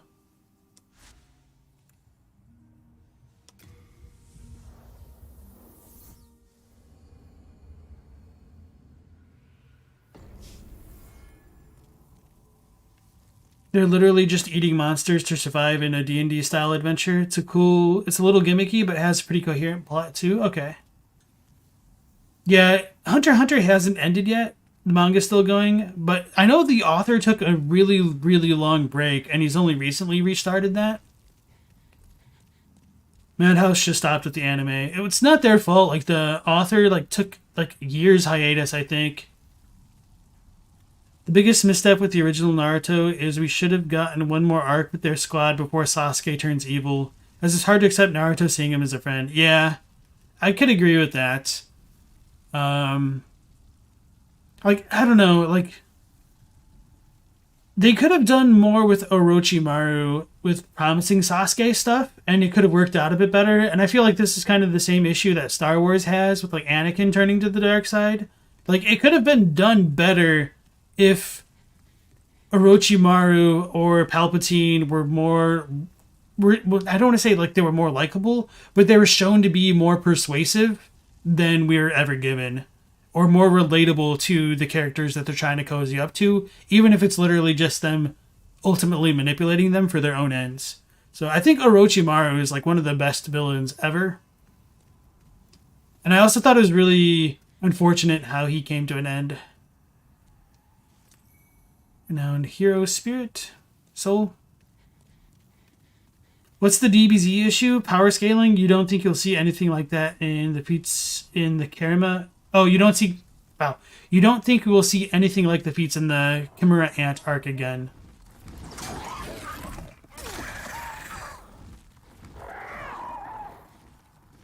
Yeah, so DBZ is kind of, like, responsible for, like, power scaling and being a little bit incoherent with that to a certain degree. Like, power levels don't matter. Super made it worse, but basically it stops being about, like, technique or kind of, like, understanding what your opponent's doing and reacting to that a bit better. And it just becomes kind of arbitrary, where, like, plot armor is essentially what battles and fights are dictated by, is kind of how I would describe, like, the DBZ issue. So, like, Dragon Ball was a lot more grounded in its approach to, like, fights and characters and stuff. And then DBZ started off that way, and then obviously after the Frieza arc, it just became a really hot mess. Oh, dude's kind of beefy.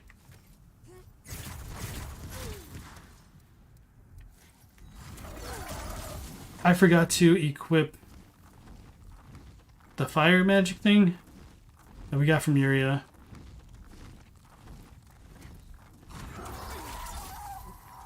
What is this guy doing? Okay. Sometimes best friends just gotta fight it out and then they're good. You caught up some time ago, but you'll have to go back to it again. Sasuke took the bait with no effort at all. Like, there's a way where it could have done, like, where it could have worked.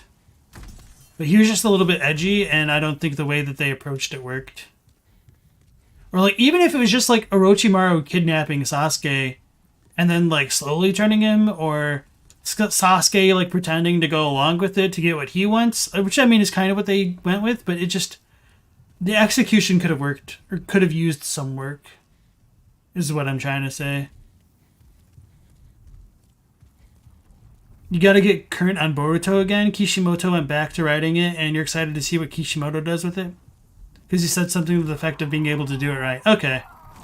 Yeah, I haven't checked out Boruto at all. Just because I kind of really fell off on Naruto. Towards the end there. I'm trying to think of where it just kind of really lost me. I think it's... Might have been when Naruto started to get his Rasengan. And like the Jiraiya stuff. Not that it was like bad, but it just didn't appeal to me as much. Oh yeah, I should talk about the proto Brain of Mentis here, maybe. So, hey guys. I guess we can't show this off super well without the camera photo mode. Up here is like this gigantic brain thing. Kind of similar to a Nightmare Frontier brain thing, but obviously a lot more giant and a little bit less creepy somehow. But it does have the giant, like a really loud heartbeat reverberating throughout the stage. I think going down this way is not the way to go yet. And there's like a bunch of dudes.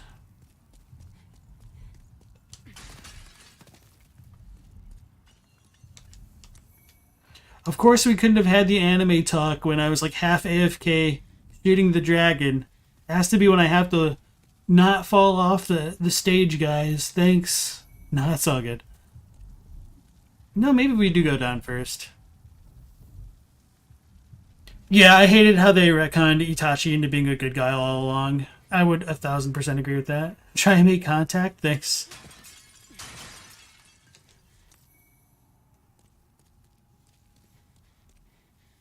Stella had a friend read Naruto for a while, and she told you it started dropping off for her after the first arc. Yeah. Itachi was like 12 and socially stunted from being a child soldier. I mean, so is Sasuke, right?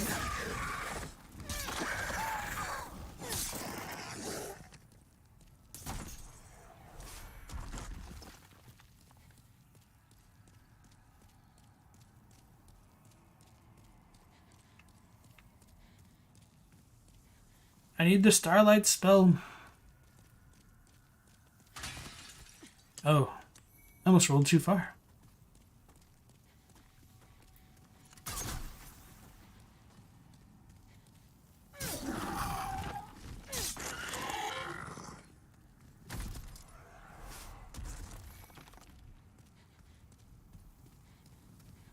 The Akatsuki and Pain arc was peak Naruto. Yeah, I didn't really enjoy the Pain thing too much. I mean, that's kind of a really funny statement without context. Like, Pain himself is cool, but he just looked like Naruto, which is kind of funny. I should probably read what that thing said. Turn back and go up. Okay, that's what I thought, so let's ignore that.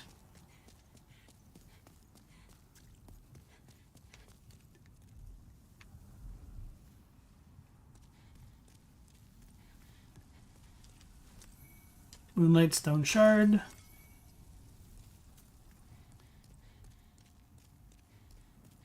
Mercy's in a Itachi stan. Half of anime is child soldiers? You're not wrong. I don't know, that number seems a little bit low, to be honest. What 10th Sith means is the good guy all along. Reveal was like Danzo coerced and threatened a child into it, and Itachi came up with an elaborate suicide by cop because of it.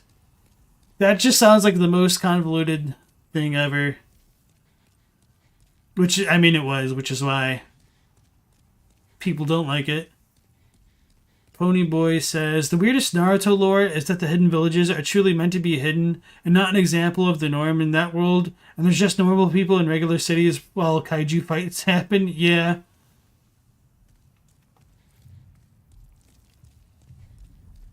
KD's, honestly just watch the entire Shippuden to the end because you committed too much at the time it started being bad. Yeah, that's kind of where I was. Yeah, because you just kind of always want to know where it's going and where it's ending, right? And, well, we eventually found out. So this is the way we first came from, right? because I should be paying attention to where I'm coming from and going. So we want to go up the stairs. Yeah.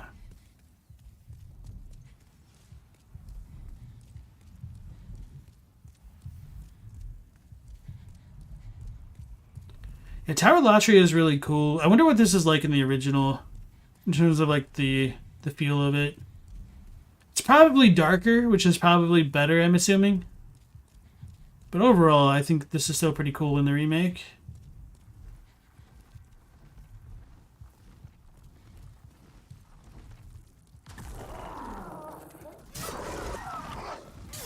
So some of these are just beefier than the others. I wish there's a little bit of more consistency with that, or maybe it's something different in the appearances.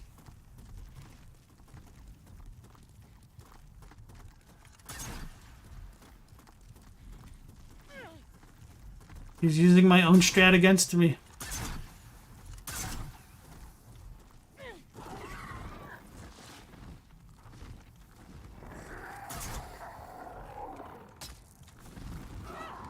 This is terrible.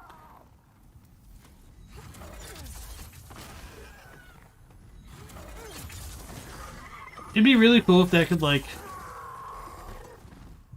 what's the word? Stun them so they fell to their deaths.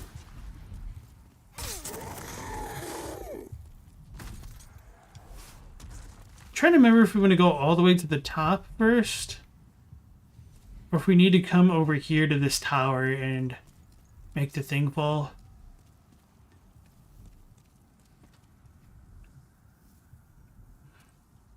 Yeah, Teen Sith was a really big fan of the Naruto stuff, so they're a bit opinionated about it. At least we got Gaara and Rockley out of it, the true protagonists. The ninja world was founded by a bunch of Ayla Maos. Katie said it almost became hate watching, but they did have odd good arc and moments. Yeah, that's kind of how I felt. Maybe not like so much of like hating it, but just being like, I wish it was better. But there was the occasional like, oh yeah, this is pretty cool thing.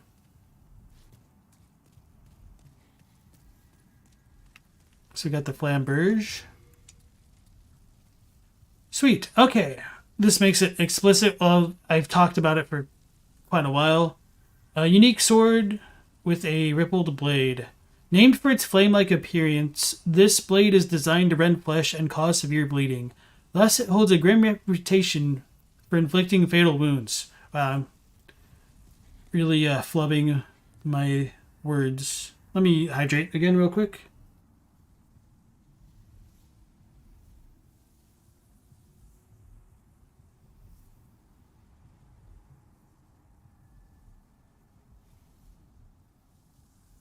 Katie's an original fanboy to say that everything is indeed better in the original. Thank you.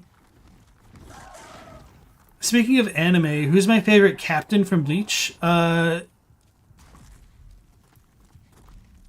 Kenpachi. Without a doubt. Kenpachi Zaraki. Although, trying to remember exactly what happened with his Bankai. Like, I mean, I kind of remember, but I don't remember what he did after he activated it. That part was a little bit disappointing to me, but yeah. Or like how he had to go get it was kind of disappointing.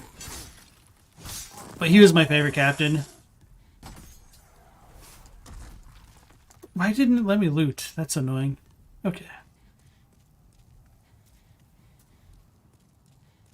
The anime, manga, with the Naruto anime are both kind of hit and miss. You usually tell people to try and read the manga if possible. Yeah.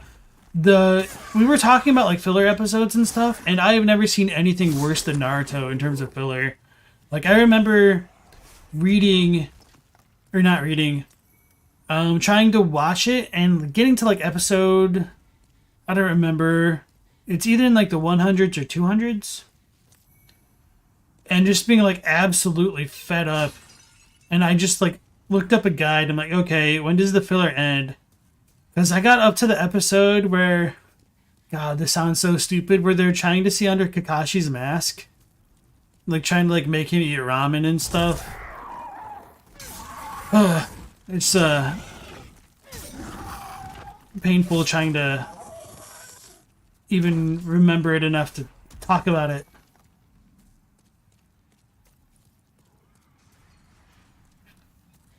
And, like, I wouldn't mind filler, except, like, it just never amounts to anything. It has no real impact on the overall story. Even though I say that, I do think Bleach had some really good filler, and it was just kind of disappointing that the filler never, you know, had an impact on the main story. And what I mean by that really is just kind of like Wabisuke, the one dude whose Zanpakuto would make things double in weight every time you, like, struck him. I thought that dude was super cool.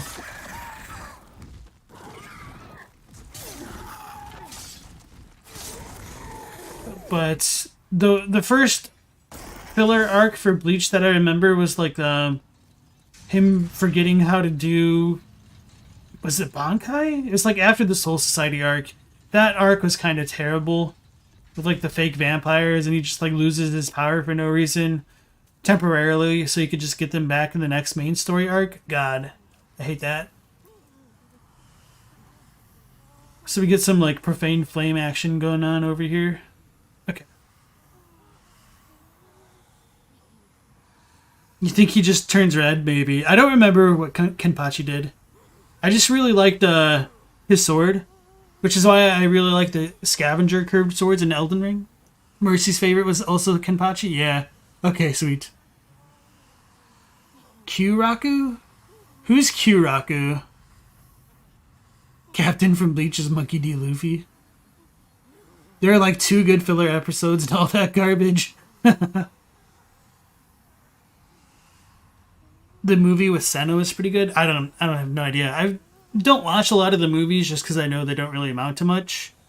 Although I said that just now, I do think that I might need to, like, look at the Jujutsu Kaisen movies, because it looks like they're keeping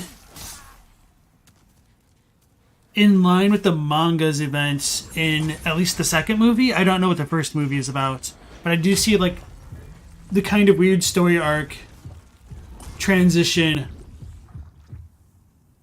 at the end of the first season of Jujutsu Kaisen, I think.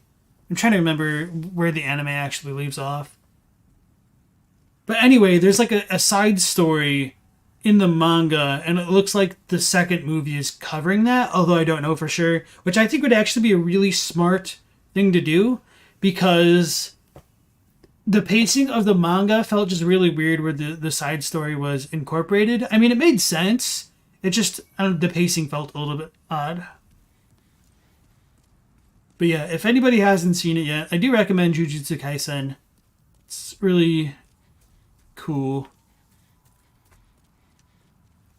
If soul tendency is white, I'll need to remember that.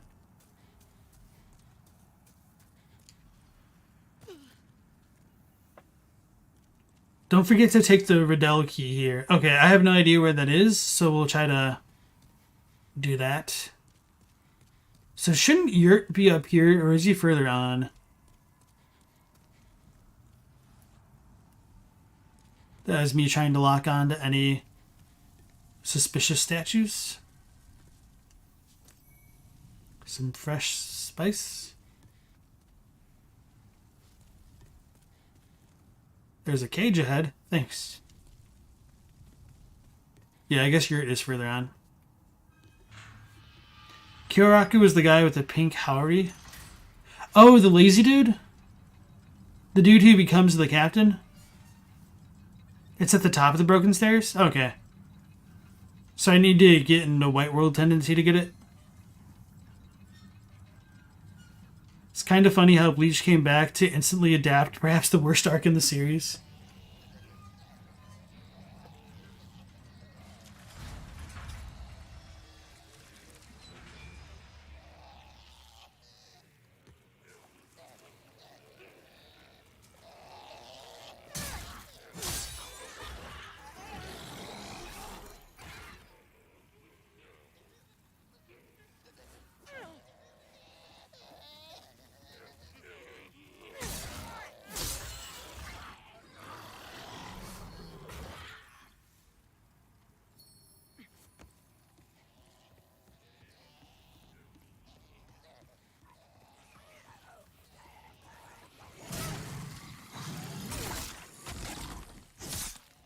I'd have a feeling these things would be weak to fire, wouldn't they?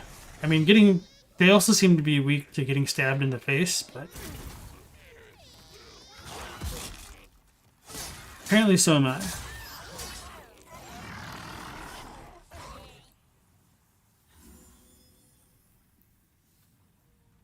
You always liked his vibe?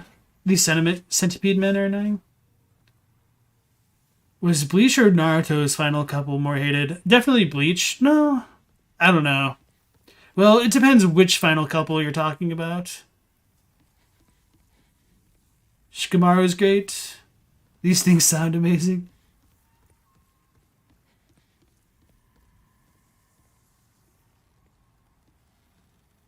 You're partial to characters like him and Shikamaru? Okay. Most things are weak to stabs to the face. Yeah, everybody has a plan.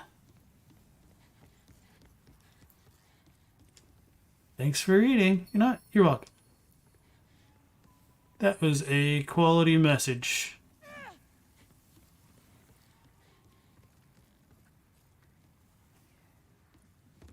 Hey guys, we found Ray Lucaria.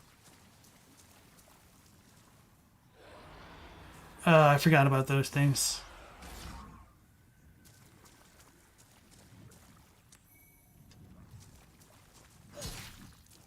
So this must be like the ventricles of the big brain thing. Heart, whatever you want to call it. Actually, I wonder how strong this thing is to magic. 7.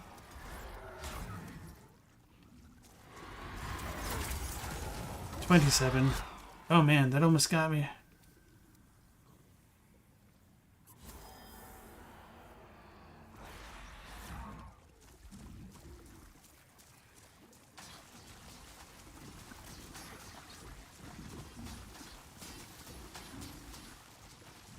Can we just chill for a minute?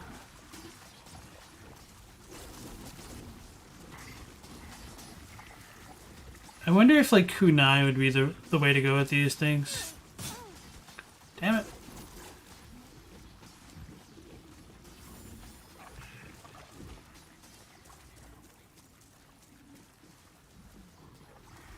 Black soul tendency. Okay.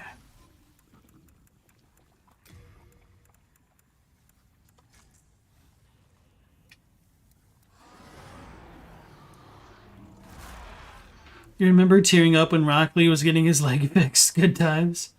Naruto Hinata was always expected, but was totally lazy in execution. Yeah, you could say that about like most of like Naruto's major story beats, I feel. Holy crap, that works. Okay. Now we can read chat a bit more. Kind of will they, won't they in general nowadays, though? I think like at least Naruto and Hinata kind of make sense, but like the Sasuke, Sakura stuff, yeah, those things never chill. The first time you played, you hated this place because lag was on another level, but after you played it on a new computer, you think it might be one of your favorite levels? Okay, cool. So let's try the baby nail. Does that... I think I put that away. Damn it. I told myself not to, but I did. So maybe Plague might be good to use on these as well. Which would make sense because we got the baby nail from this area.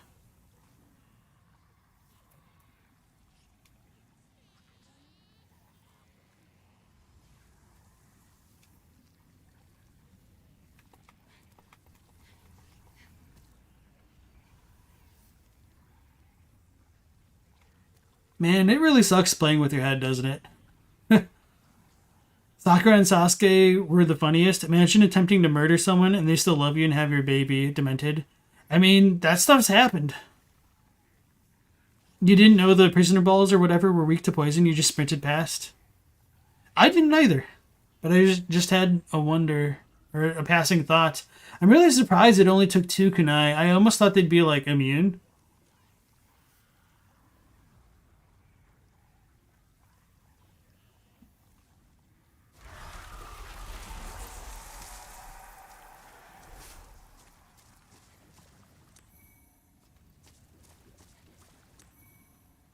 Not entirely sure if that was worth it. Sasuke and Sakura are worse, but Naruto and Hinata just sort of one-sidedly happen. Doesn't, like, I mean, Hinata does more to actually, like, interact with Naruto, like, when he comes back, and she, like, fights with him, and she confesses her love, I think. Fragrant Ring? Wait, is that the one that just passively restores MP?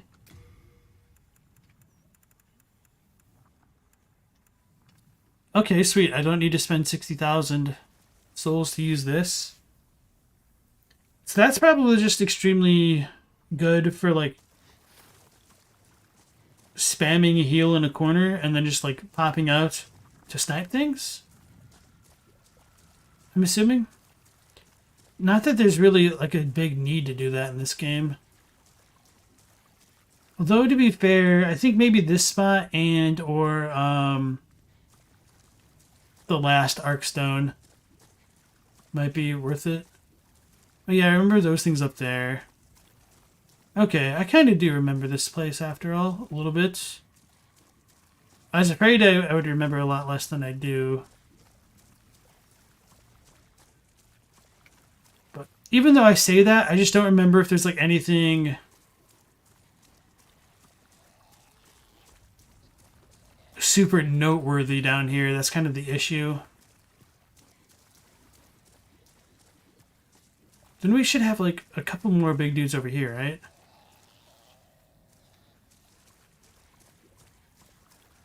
Somewhere around there. I remember like falling down from up there and being really annoyed.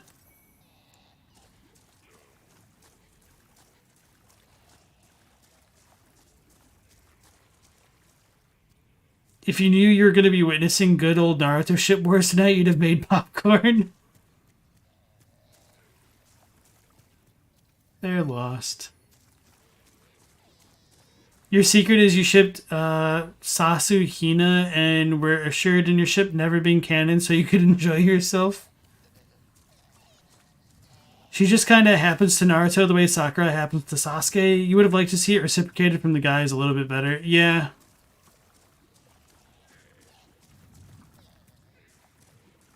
Maybe Naruto's type is just the kind of girl that likes him. Maybe you should consider that. I also thought like Ino and Shikamaru were kind of an interesting couple. Like a little bit unexpected, but on the other hand, you could be like, yeah, you know what? I kind of see it.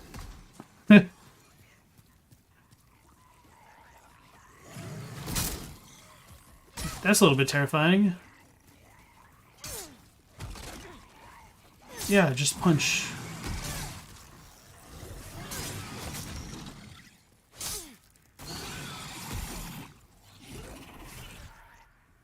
These things kind of remind me of Cramped Caskets a little bit. Don't really know their story.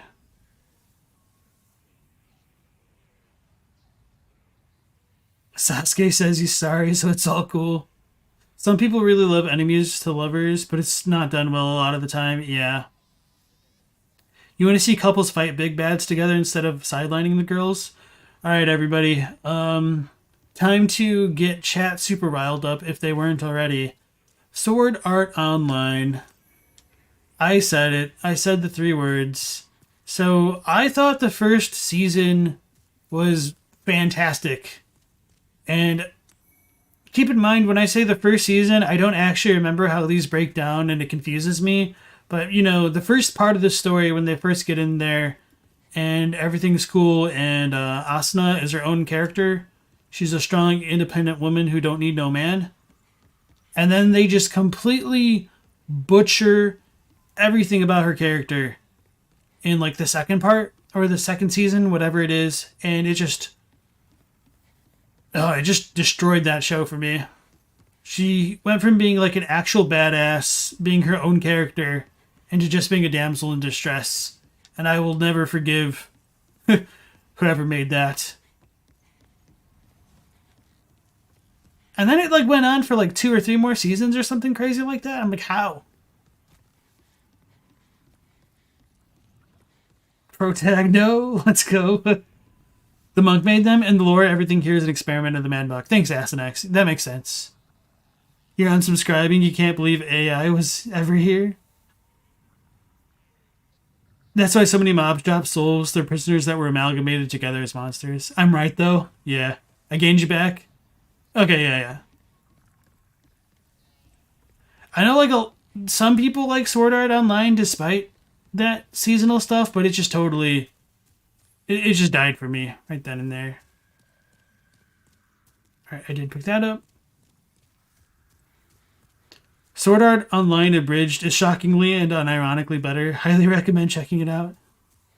I will say, though, the little hotline about, like, them having a kid that's not actually their kid was also a little bit strange and cringy.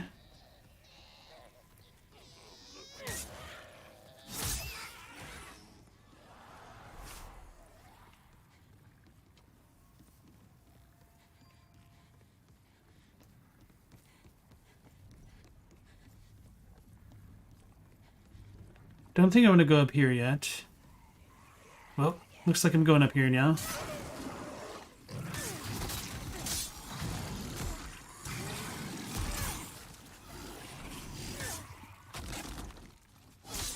So I know, like, when you get to pure Black World Tendency, there's, like, a lot more mobs up here. And you get, like, the angry black line players. Or black and red, rather. Oh, you can cut off their tails? That's grotesque.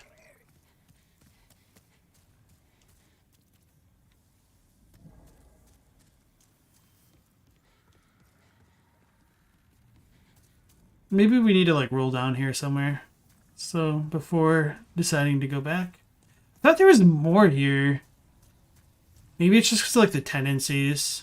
Dark Moongrass. Renowned Warrior Soul. I think that's our first Dark Moongrass. I don't know if it says anything different, though.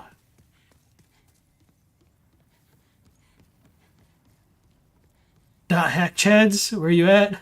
Man, Dot Hack was a trip. That's kind of like the original Sword Art Online. And, like, it started out so strong, and then it just kind of fizzled. Like, there just wasn't enough content to keep it going, I think. But, man, like, that was kind of like its own tour de force back when it first released. Like, they had a cool vision and just couldn't follow through. Like, for anyone who doesn't know, like, came out on the PS2 as a game, but it also gave you, like, a DVD or something that you can, like, watch an anime with it. Not like the full-on anime, because that came later as well, but it's just kind of like tried to combine the idea of an MMO and an anime and a game all together, but it's just a little bit too ambitious, a little bit too ahead of its time, but it was super cool. And I think they're still making stuff for it, or at least, like, maybe they got remastered or remade or something, because I saw something about that a couple months back. But anyway. Oops. You never watched Sword Art Online? Didn't find the premise interesting? Maybe you were too young to see the cringe, but you liked them for having a little Navi for a daughter? You remember it being cute? It just, like, really slowed down the pacing of the stuff, and it felt kind of strange and forced. Like more of like a Deus Ex Machina MacGuffin thing than anything, like, actually organic to the story or, like, the setting, I felt. Not to say, like, oh, having a kid is, oh, so boring and slow, but I mean, it's just doesn't... It's been a long time since I've watched it. Didn't they, like, get a super item for, like, the daughter, like, transforming or something like that? Run away! Run away! Don't snipe me, bro. It's just a prank, bro.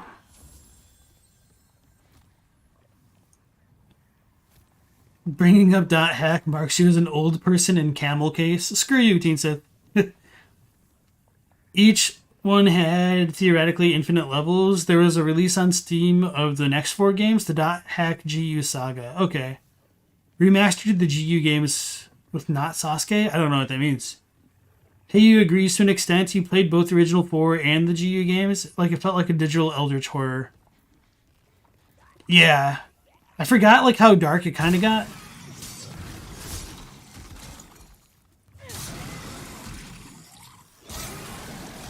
Man, those things are super loud. Holy crap. Plague resistance ring. Thank you. Oops. Wait. Oh, maybe it's just like random like spark things. I thought like a dialogue box popped up, like the read message thing, but there's nothing there, so I was really confused. Alright, so we would need to come back down here in Black World Tendency. Because we can't get to that part yet. We need to go up and then down.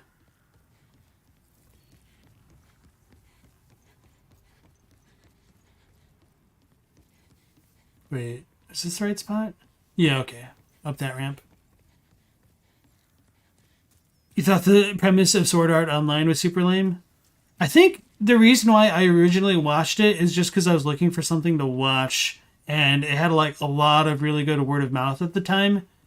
And I think I started watching Sword Art Online shortly before the second season came out, before I like hated it. Or maybe it was like right after it came out and just like people hadn't turned on it yet. I don't know. Look up Haseo. He's literally a Sasuke XP, right down to the same voice actor.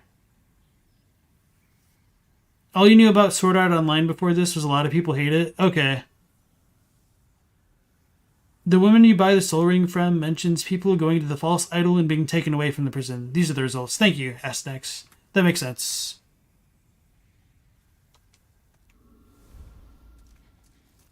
I just forgot that they got like experimented on. So this place should either have... Okay, yeah, the Black Phantoms.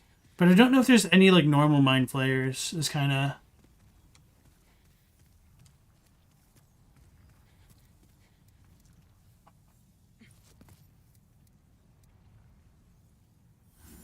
Just to be safe.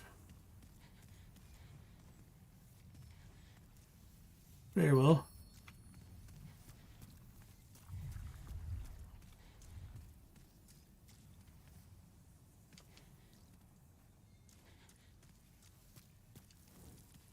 Can't you like go up to the right first? Or is it you just go back down that way?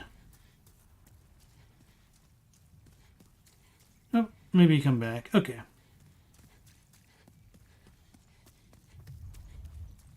You hate what they did to the Fate series? I'm unfamiliar with that. What happened with them?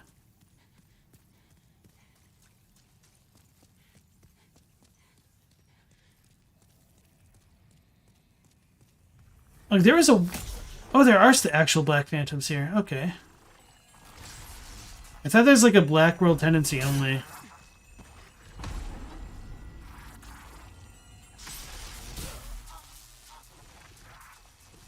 Get me out of here! No!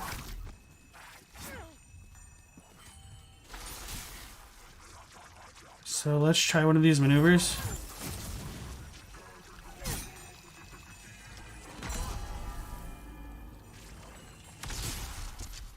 I thought that was gonna hit me.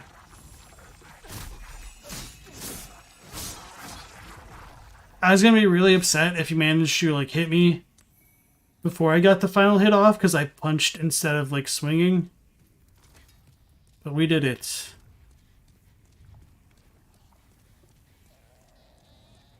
Oh yeah, this spot.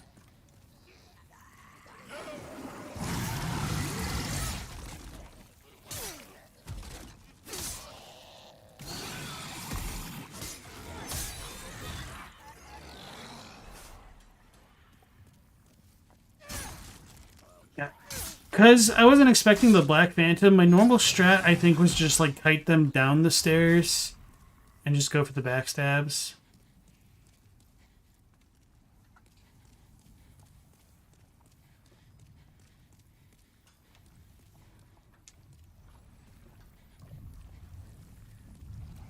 So I think there's a one around the corner there.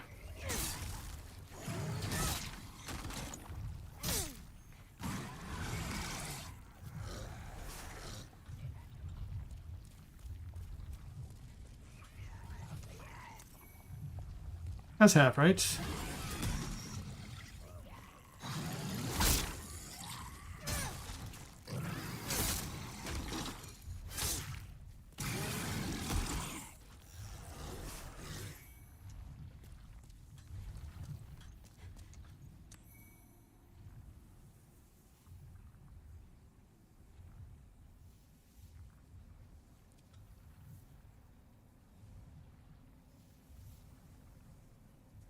Katie never actually watched Sword Art Online. It's all good.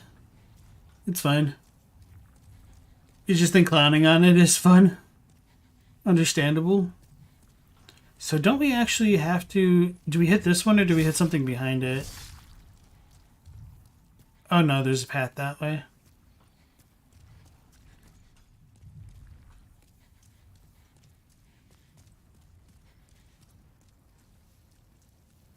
Haseo is actually a better Sasuke. His arc is even better for a moody kind of character like that. Am I familiar with Flanderization? Yeah, Flanderizing.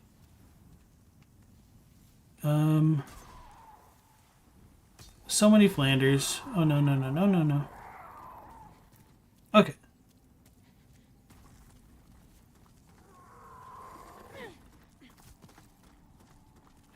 Yeah, I don't care if they come at me head forward, or head first. I'm just not about to accidentally roll off the area here.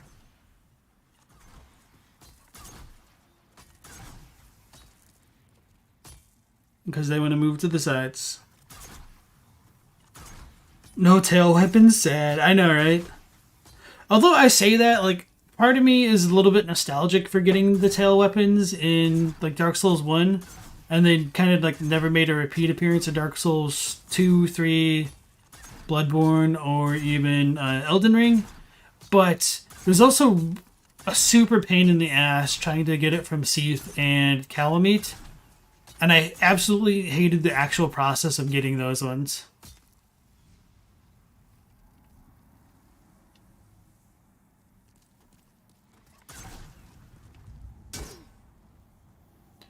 So what's the play here? Maybe I just run straight to that tower and then attack because they can't both get me?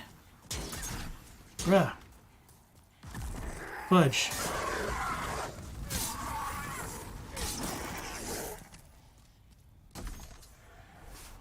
Did he fall to his death? I was kind of terrified right there when... I thought he was gonna, like, fly behind me.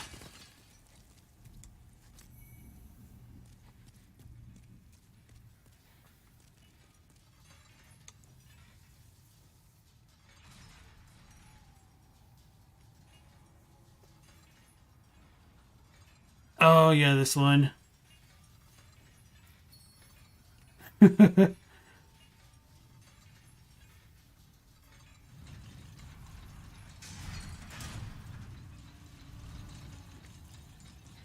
Don't we have to, like, walk off one of them? Doing the old, reliable right here.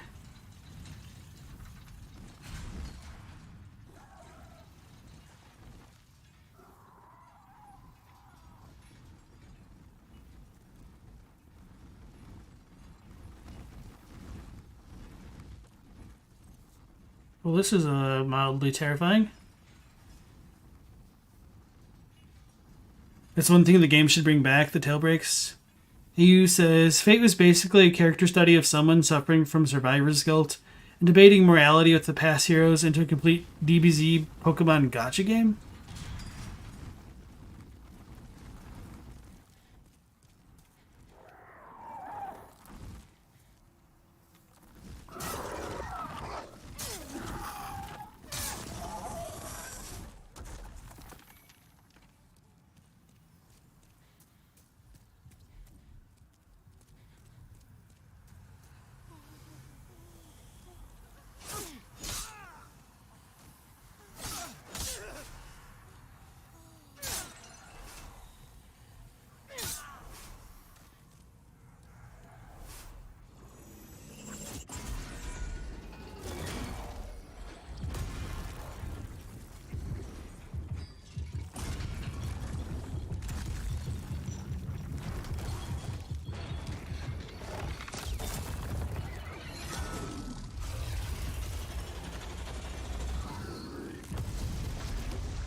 Alright, so we have knocked the brain of Latria down. So I'm not sure if we should go back down the way we came and maybe like look at the tentacles to see if they left. I think they kind of stay there, but either way. Oh no, this brings us back to the beginning. Okay. So I'm going to go back down the elevator and hopefully not die in that process. Because it'll be a little bit faster than having to go back to the beginning. And after the brain fell down, we got a bunch of the centipede dudes coming out of it. Very creepy. Part of me wonders whether or not, like, the demon in yellow, if, like, its head is kind of transformed into, like, one of the giant brains that we just saw. Kind of. So it needs, like, all those little, garments to cover it up. Now do you make contact? Yeah.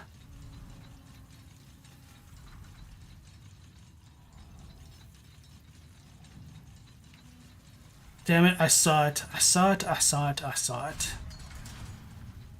King in Yellow reference? Yeah.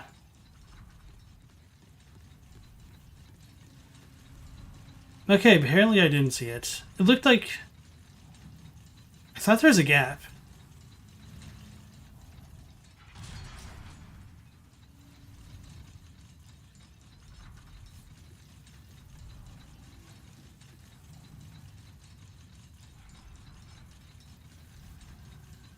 Okay, okay, I think I...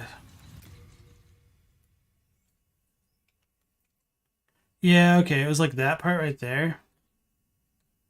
And just because of the speed of the elevator, I thought it was like a floor.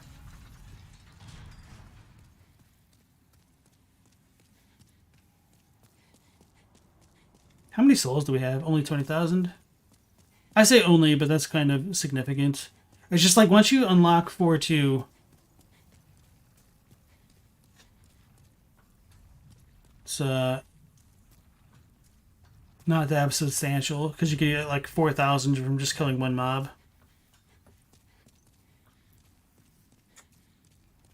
Alright, this didn't change. I didn't think it would, but just on the off chance. Oh, is there what's coming down here?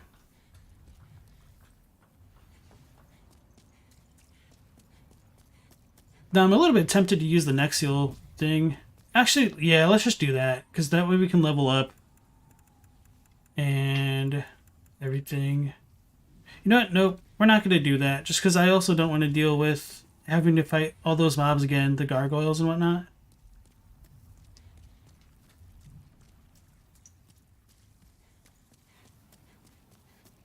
We'll keep going till we can't go no more. He's called the Old Monk. Thank you.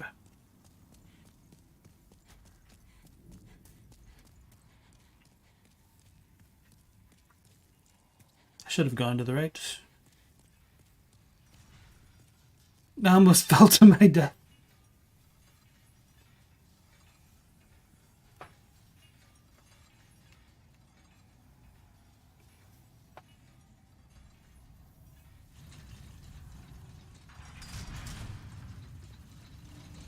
So it seems like they had their shortcut game on point a little bit more in the sequels. Or I guess they're not really sequels, in the later titles. Because obviously, like, being able to... Fudge. Being able to drop down back to the beginning is kind of a shortcut, but it's only a one-way shortcut. Whereas, like, I think now they would do something like dropping a ladder.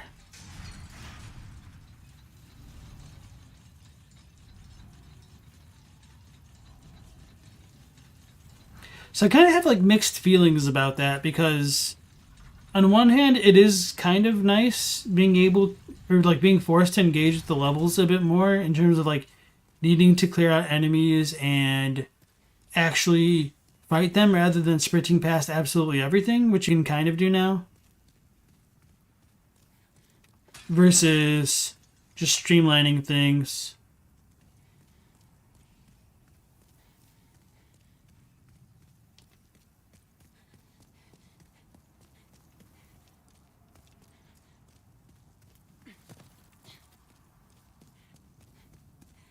Day for 4-2, the pain there will be unreal.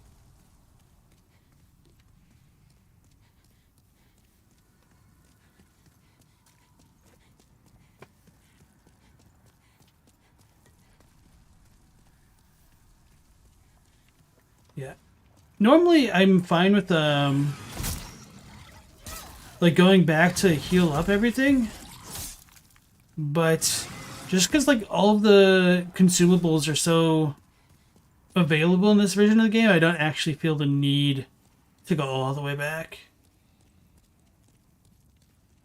So yeah, let's just go all the way up to the top, which shouldn't be the play right now, but I'm just curious as to what's up there. So this is where the brain was, but is no longer. Okay, so we didn't make the stairs come down yet, which is kind of what I thought. Oh, okay, no. That goes all the way up to the top, so we don't need to do that yet. Actually, can we go all the way up there?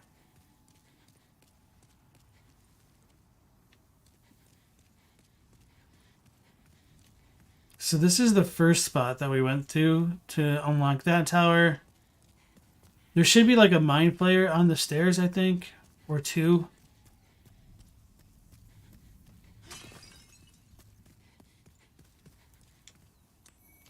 Renowned Hero Soul. Is this one where we need to go back behind it? Wise.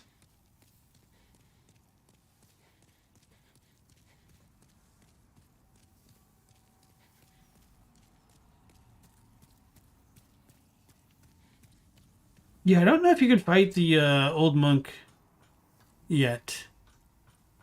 My guess would be no, but we also fought the dragon god without needing to go through the mines.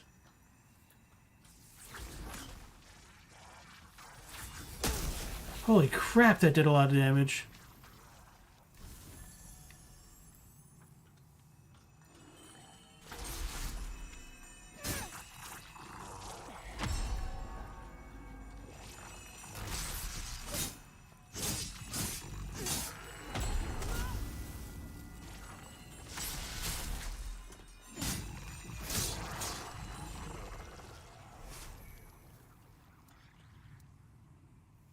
I think if there's another one, I might just try to use kunais or something. Oh yeah, the manticores are next. Thank you. I forgot about them. Part of the reason I forget about them is even though they're like a cool boss, their AI broke. And so it just became a free boss for me. But that is one of the few bosses where I didn't just like one-shot it in my first playthrough. I two-shot it. Or it might have been third shot.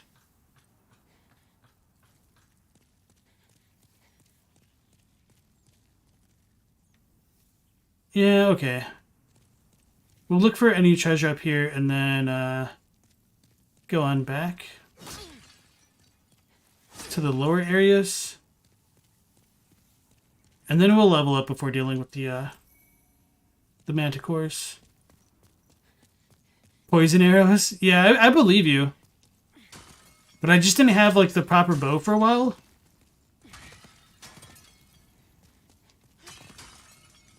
And with the amount of souls that we have, we could just buy a bunch. Could be a demon. I like how innocuous that message sounds. Like, oh, maybe it's not.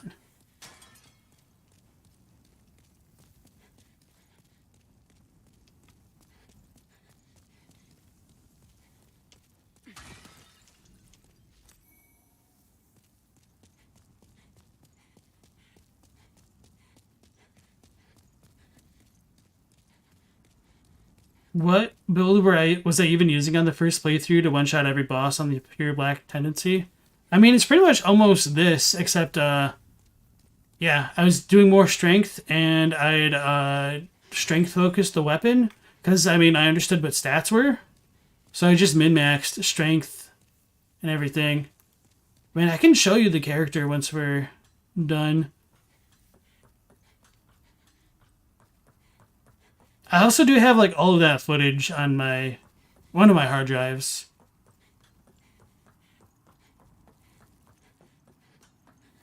So the ones that I know, like, killed me were the Flame Lurker for sure, Dragon God, Manticore,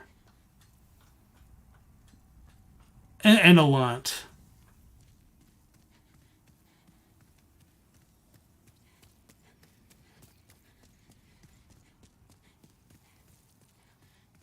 Right, so, yep, let's go all the way back down.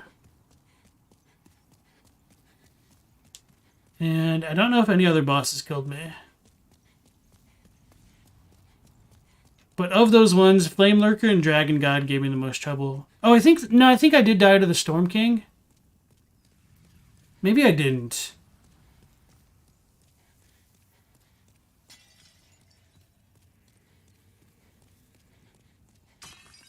That should be the way to go, but I don't think we went all the way this way.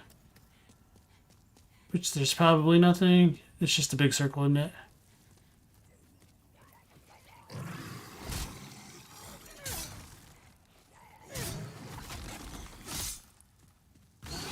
So no, okay, this is the way we actually wanted to go after all. Okay, and a dead end. That settles things there.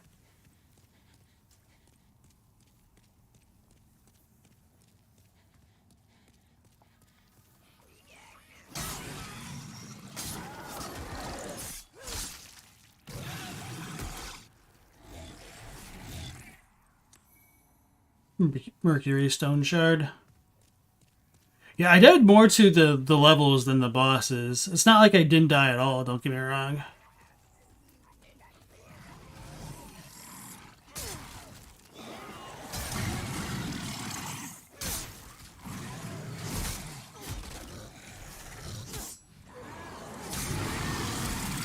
And that stuff's loud. Okay. So that was the tower we went to before, but this place was blocked off because the brain was not dropped down.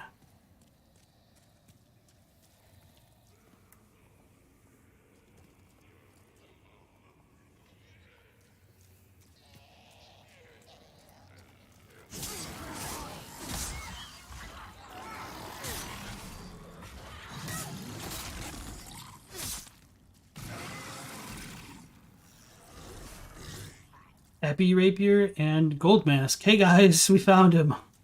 We found the Gold Mask.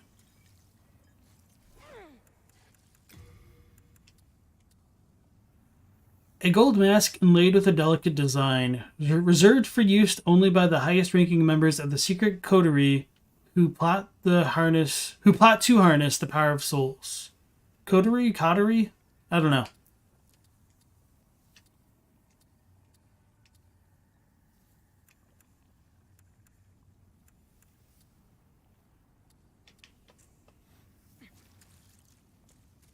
Oh yeah, and I guess we got the Epi Rapier.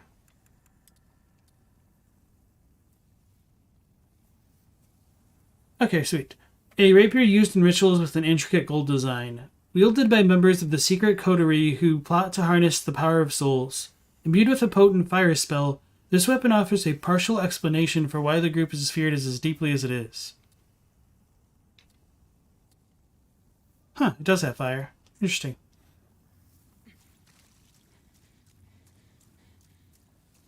So is fire supposed to be good against them? Ring of Avarice. Storied Hero Soul.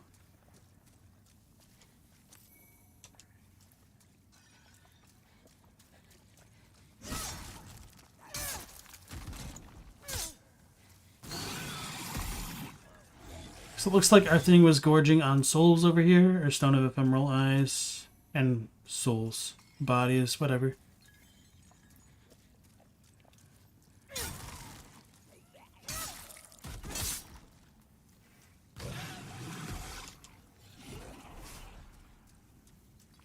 I think that's it, right?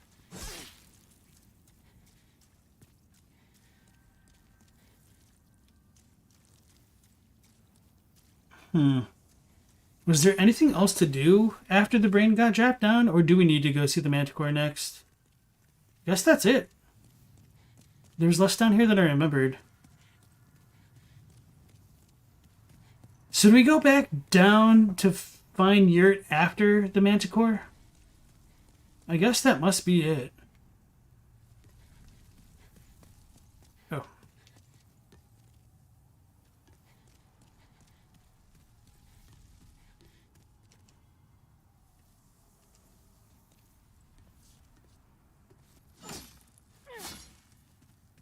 I'm terrified.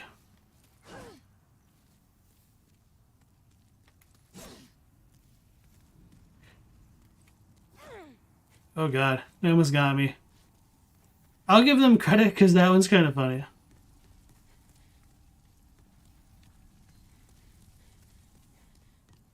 That's a good one. Alright, time to go back to the Nexus. And since everything's cleared out, I'm just going to run there instead of using my items because I'm a hoarder.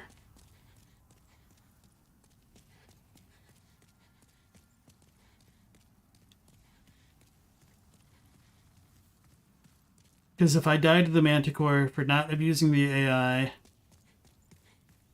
or like their AI not breaking, that'd be tragic.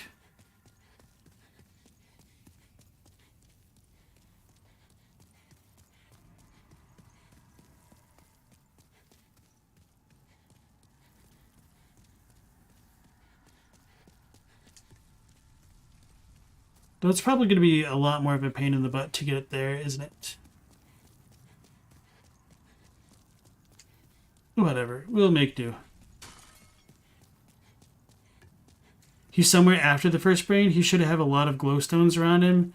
He's really easy to spot in the OG. So he is in this area then. Okay. Let me think.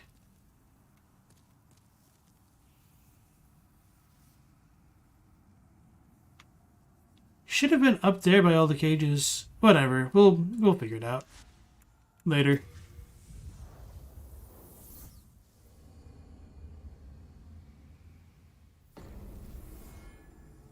It's kind of interesting that what's her face? Yuria mentions him. Maybe because you're supposed to do them in that order? I don't know. Because it seems like for a lot of people they'd get her after meeting Yurt. Where's our maiden? Oh, there she is. Thou seekest, then touch the deep soul of the mind, key to life's ether. May as well do that. Soul of the lost, withdrawn from its vessel. Let strength be granted. Art thou may thy strength. It's trade your souls.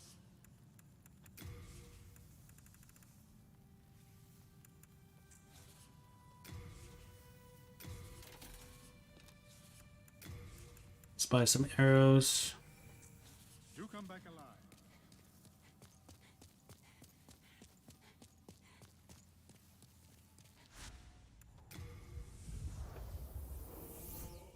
It almost feels like we're not getting any extra health. It almost seems like the bar for the human health is growing, but our soul health is not.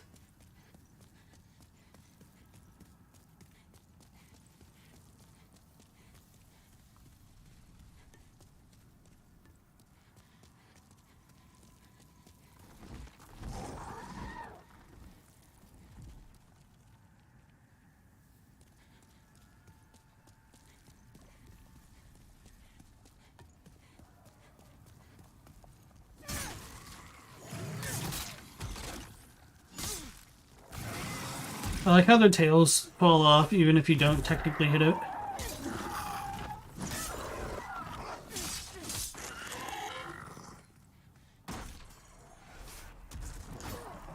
Holy crap. Scared the mess out of me.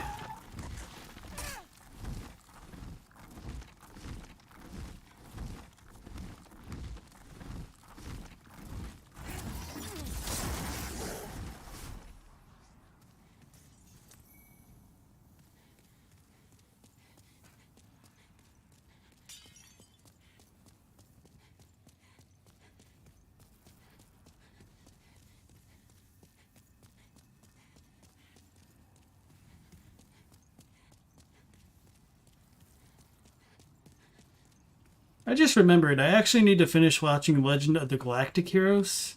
It's pretty good. I got up to, like, the halfway point of the anime, or, like, after the first major arc gets resolved. And I think I just kind of, like, put it down, because it stopped at a pretty good spot. I didn't want to risk the potential of it getting worse. Although somebody's told me, like, it actually, the quality remains pretty good. So I should probably go back to it at some point.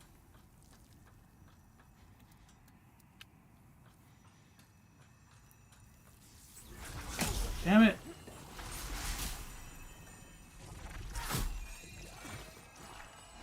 Oh no, I was totally looking at... Okay, I thought he was doing that one. Could have figured he was doing the AoE. He didn't let me lock on that early though, so that was a little bit unfortunate. But I'm sure someone's like, oh, just don't lock on. It's kind of funny, like, how many people will say, like, not locking on is always superior. Like, that's the only way to play the games. When it's really just, like, a mix of both. Like, sometimes you want to lock on and other times you definitely don't.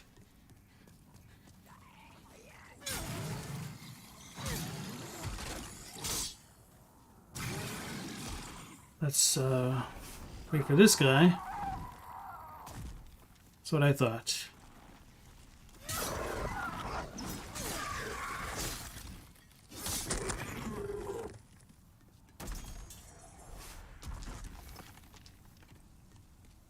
You've been meaning to watch Galactic Heroes? It was really good, so it's kind of like a proto-Gundam, if you can believe that or not.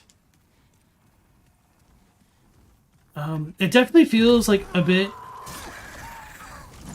old. I think it like came out in the 70s or something like that.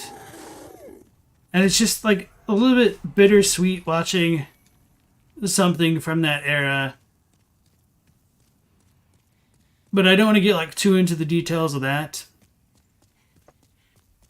But yeah, I did enjoy it. I just I don't know, sometimes I have that issue where like I'll just drop something once I get to a point where I'm afraid like the quality would get worse. Like, it's a really bad habit of mine to get to like the final dungeon of like the final area in a video game and just like stop playing.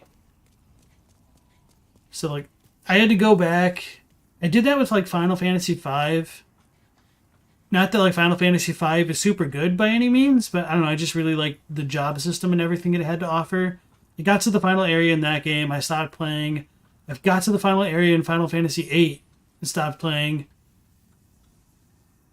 I think I even did that with Final Fantasy VI now that I think about it. Damn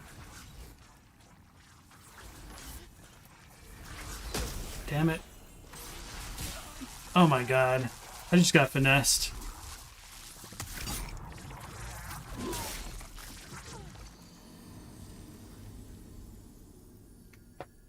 I was a little bit late on my second dodge. That's kind of embarrassing.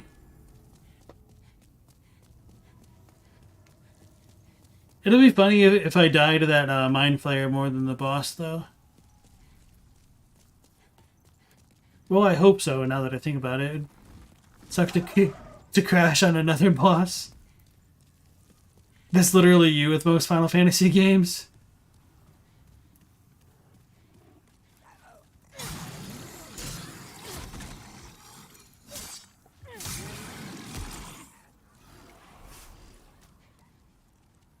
First time you ever heard of someone doing that? 10 was the worst for you because it's your favorite, but it opens up the works basically right at the end of the story? Yeah. I like 10 in some parts, and then other parts it had issues. Like, I really did not like the big change in the story, which if you've played 10, you probably know exactly what I'm talking about, but I'm being very vague for reasons. But the combat was pretty good for like a turn-based game. The world building was actually fantastic. Like, I went and replayed it a couple years back because it had been a long time since I played it, and I just kind of wanted to do it. And I remember the first time I played 10, like, it was obviously a huge game because it was like one of the first PS2 RPGs. It was extremely cinematic for its time. A big step up to show off what the PS2 could do at the time. And once I got to that story beat, it just really pissed me off because it just seemed like it came out of left field and I just kind of like hated the game retroactively because of it. But going back through it, knowing a bit more about it now and everything, well, I'm still not the biggest fan of that part of the game. I think overall it's still a really good game, and I was able to go back and appreciate how much world building they actually did in that one. Damn it. Double damn it. Alright, I'm not going to do the Kunai strat just because it seems like it has a bit of a wind up. It's probably easier for me to just roll in and go in guns blazing.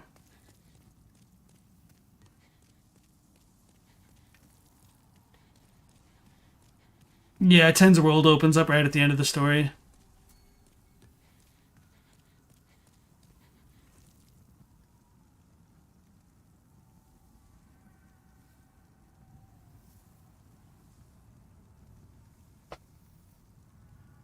Sorry. Thought I heard something. Trying to figure out what it was. No idea. There's the voices in my head. Not really.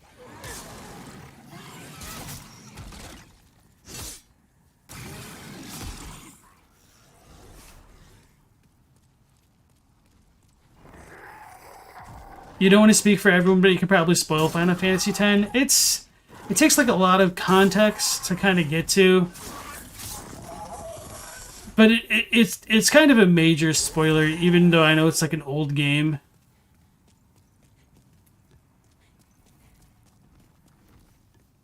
You're not entirely sure what the twist I'm referring to is, unfortunately. Can you give you a character involved? It's the big twist, is what I'll say. And that should be kind of good enough.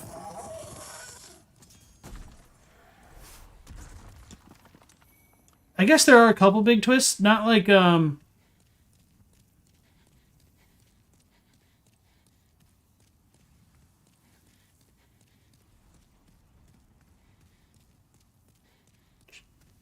let's say it's the twist involving the faith. Yeah, the faith twist. That was you inside the wall, sorry about that. Damn it. Hey, you. Yeah, the really confusing one.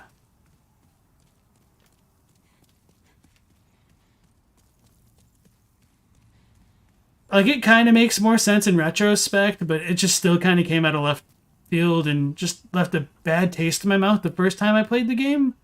So it made me really resent it for a long time. And then, like I said, I went back and I played it, and it's still really solid. And okay, that's what I do. I wait for him to turn around. Fudge.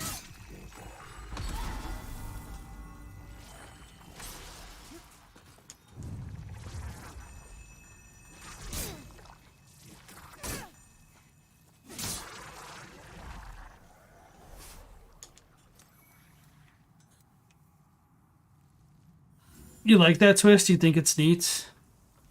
Well, I did not like it at the time. Asnex says, 10 was good for world building. The twist actually recontextualized for you the final fight and the sacrifice of the characters.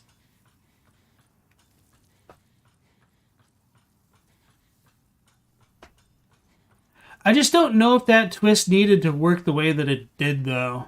Like, if that twist wasn't there, I think like it doesn't really change the game that much. Or the story that much. And it just seems a bit circular. But I don't want to go into like too many more details about it, unfortunately. Yeah, I wish there were more hints dropped, though. Foreshadowing was needed, I agree. And I think that's kind of like my issue. Like, it just came out of left field. Like, after you go through the game, you can kind of go back and piece together how it works. But just like on the initial playthrough, it was like, what? At the same time, you really like it. It's exposited in the game, at least, and not in a supplement, but it is really hard to put it together.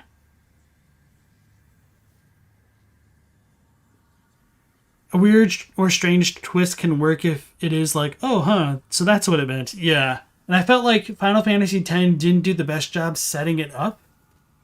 Yeah, I figured out what you meant. It's all good. So we get the Man-Eater. One of them, right? So I thought this was a cool boss, and then it was, oh wow, I forgot how strong its charge was. Can't you cut off its tail? Forgot how I did it. I know like you can break its AI by making it like get stuck on the stairs or whatever.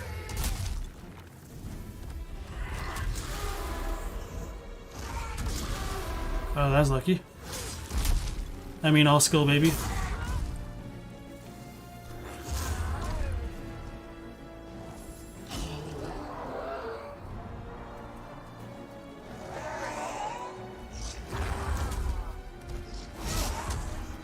Damn it. Alright, I was gonna play nice until he did that. Now I might just break their AI for revenge. You can cut the tail. Yeah, but you don't really get anything, do you? Alright, ask next. It's getting late. Brain is starting to shut down. Yeah, there's the tail cut. Stops them from poisoning you. That's what I thought. Thank you. And you have a good night then. You like 10-2 better for the battle system alone? Yeah, so 10-2 is kind of a terrible game, but it has a really fun battle system, and I actually kind of enjoyed it more than 10 to an extent. And I actually went back and I played the remaster. I was extremely disappointed to find out that they patched, I guess it was a glitch, that the cat's ring in 10-2 used to work with like the gunslinger class, so you could just do 9,999 damage with each shot that you did in like the rapid fire thing that they did. So apparently that was a glitch and it shouldn't have worked that way. So they took that out, which is like one of the best ways to like fight some of the mega bosses that just have like ridiculous unfun levels of HP, like Angra Manu, whatever it is.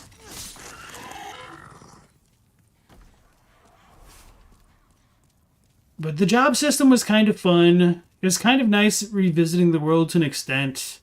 With that being said, I did enjoy like the little weird like monster hunting aspect of 10-2's remaster. But the lore for that stuff is like really kind of crazy and super depressing. And just kind of like reaffirming that all of the monsters are just like dead people and their grudges. That's really messed up to think about, like kids' parents becoming like Ochu that like eat them or something like that. 12 had huge HP bosses, yeah. I didn't even bother fighting 12's like major final boss. Like I got Zodiark, and then I was like, this is good enough because I don't want to do like what 12 million HP or something ridiculous. Because I didn't particularly enjoy 12's combat either. Oh yeah, I should have had him turn around, fudge.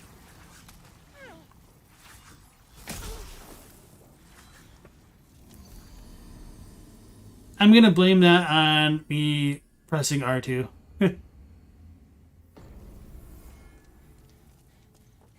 Katie says, it's almost 7. I'm dead, yet alive. I must scream, yet I have no mouth. My man's is writing a Kafka story in the chat.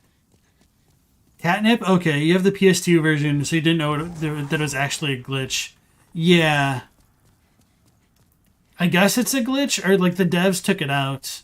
Because apparently it wasn't in the Japanese version, I guess. It was just like a North American version issue. Maybe it was in PAL. I don't know. Fun was detected and was subsequently removed.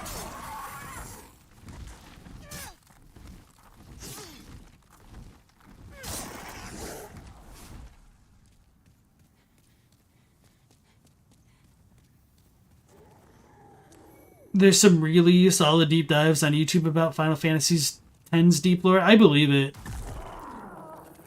Like, looking back and looking at how much world building they actually had to do to create Spira and its religions, like, they really didn't half-ass it. And also just, like, it blows my mind that they had a cipher-based language like Albed for both English and Japanese. Or just the fact that they, like, went through the lengths of, like, making that at all. It was kind of really cool. An 18th century Russian writer, someone please end your suffering. I'm right. It's not the best setup or foreshadowing, but the world building really wouldn't work otherwise.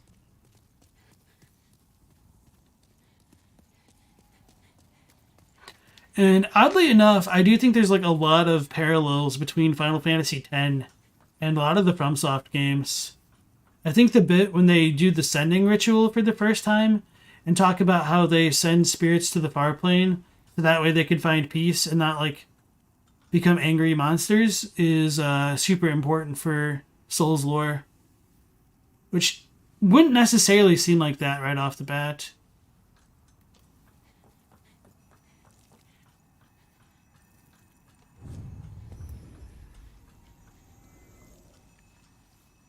Trying to not to walk too quickly. Yes! In your face. And your tentacles.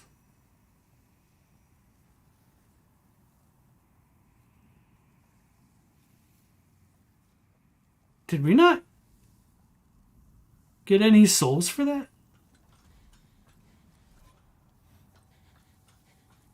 My man's is still falling, I guess. Holy crap. Suffering mainly, yeah. Fun was detected and removed. You and every release of the Resident Evil 1 remake took out the infinite grenade launcher ammo glitch.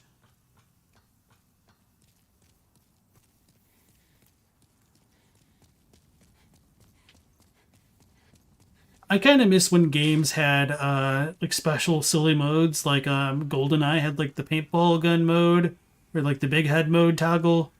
Stuff like that.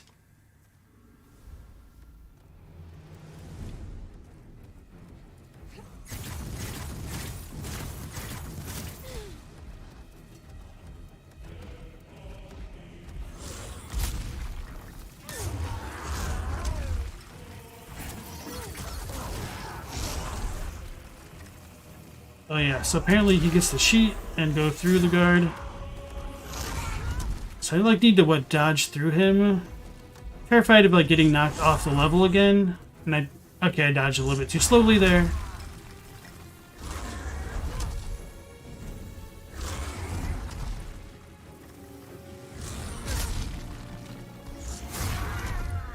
Damn it. Okay.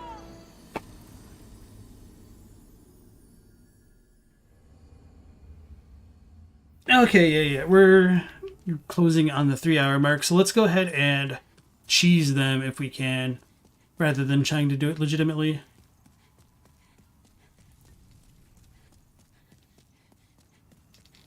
Actually, I wonder if the kunai work on them.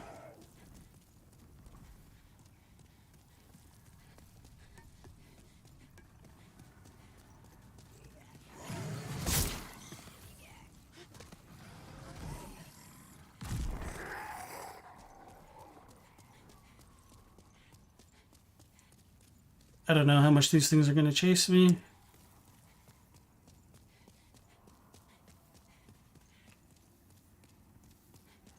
I could probably also just... No, I don't think I could run past the Mind Flayer.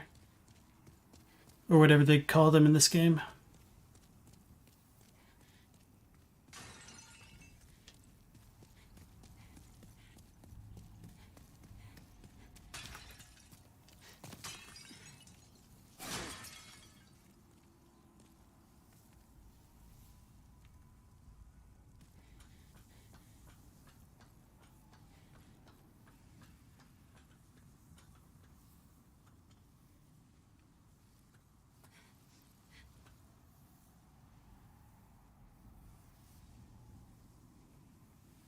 What are your guys' favorite summons throughout all the Final Fantasy series?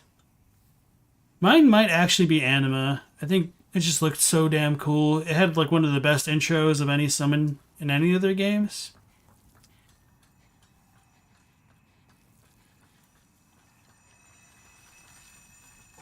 Okay, that worked. I was like, oh no, I screwed up.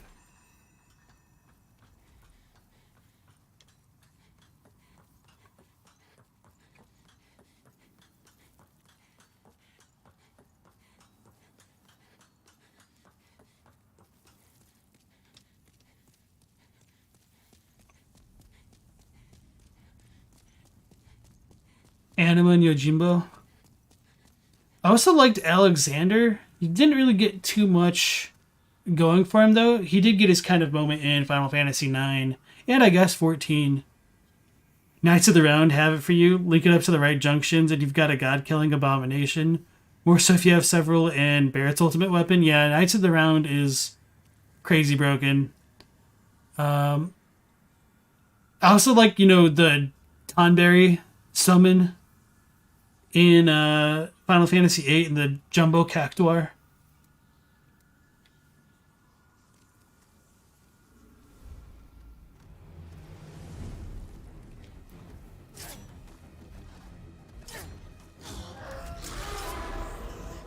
Did my kunai just stop it?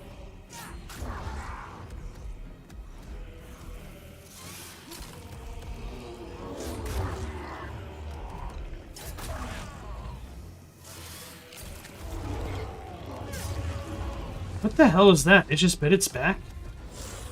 Does it like suck up its own poison? Is that what's happening? Alright, time to break its AI, right?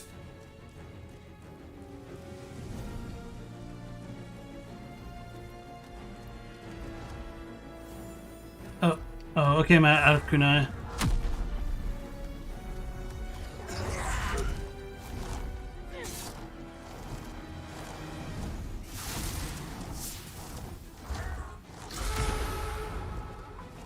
Don't knock me down, bro.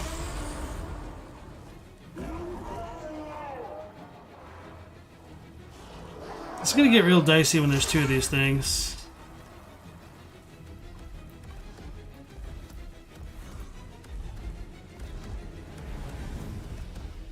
I wonder if you could just use like a spear or something. Okay.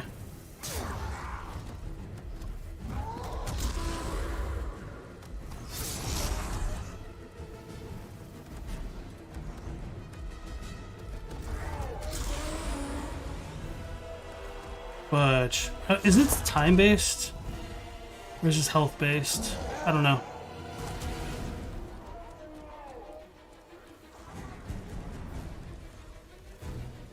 I don't know where the other one is. This is terrifying.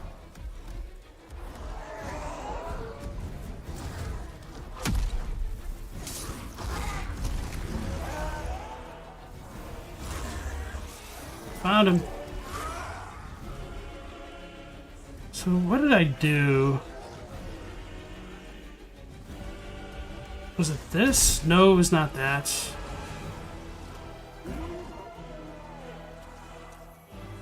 Moon Short Sword. Maybe it was this.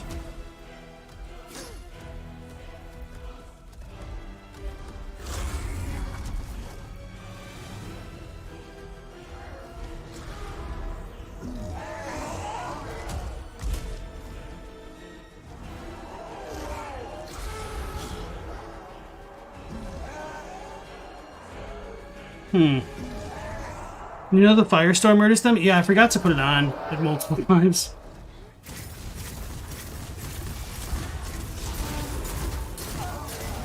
I'm hitting the wall.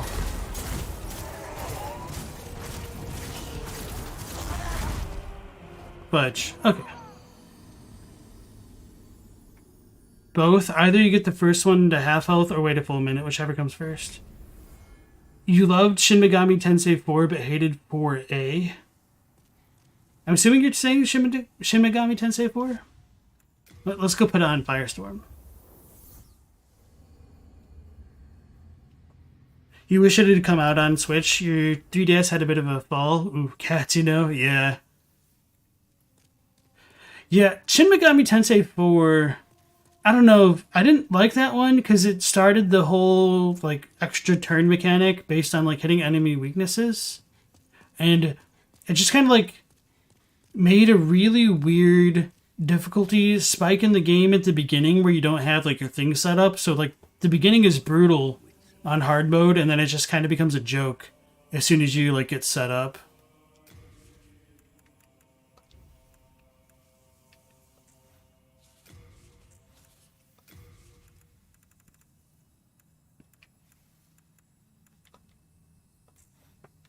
I guess I need to go to Carla specifically? Or, wow, you're... Excuse me. Yuria. Oh, no. The hiccup.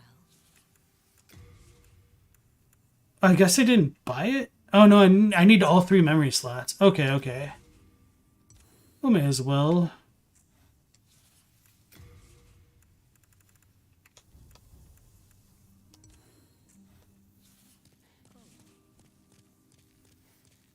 Okay, 4A Apocalypse. I don't remember if I actually bought that one or not. Shin Megami Tensei 4 Apocalypse. Okay, that makes sense.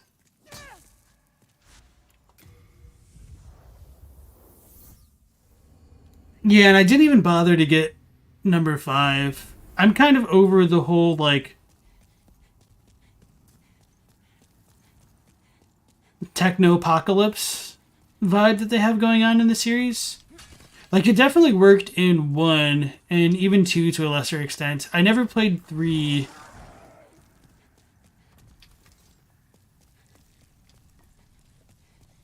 But even 4, I felt was kind of a stretch. Like, I wasn't into the whole, like, 8-0 type thing that they had going on.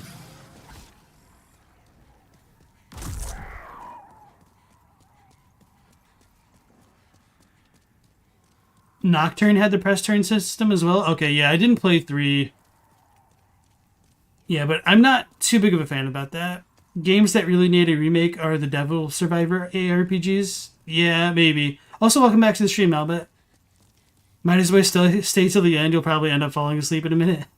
It's all good, Katie. If you need to hit the hay, you're more than welcome to. I appreciate you dropping in, especially for such an early morning that you have.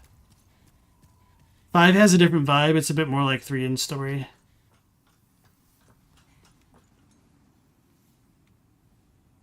Let's wait for our dude to turn around.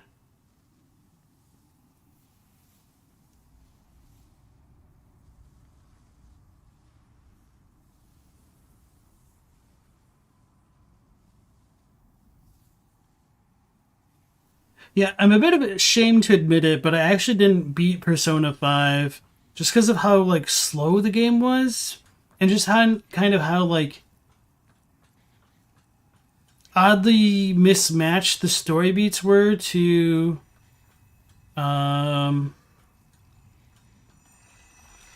getting, like, jobs and stuff. Uh-oh. Okay. I don't think it saw me somehow. So yeah, like, with 5, I think I did, like, 40 hours in, so, you know, still in the tutorial. I did like the first and second big zones. I got in, you know, for the part of the game that I was in, a decent way into like the like labyrinth area, but it was just really awkward balancing the story stuff plus the life stuff plus the dungeon crawling stuff for me personally. And it just kind of like took too long, and I just kind of fell out of it because I also wasn't the biggest fan of the press turn system. So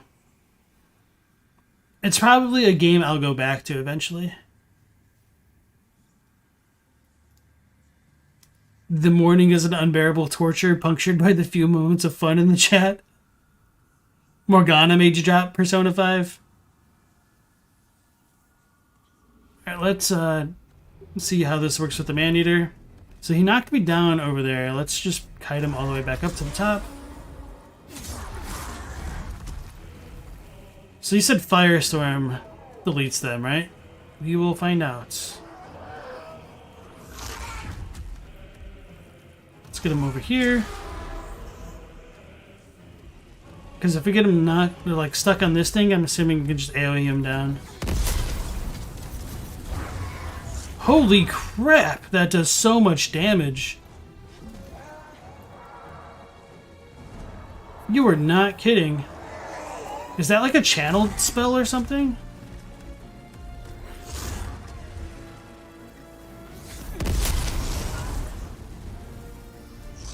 No, okay. I wasn't trying to do the third one. May as well do it before he lands. Oh my god, that's disgusting. Holy crap. Who needs to cheese AI when you could just enable God mode?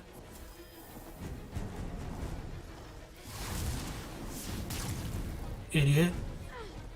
Okay, I'm the idiot.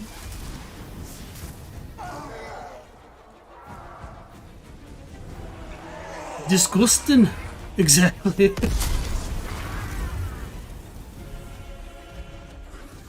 Don't knock me.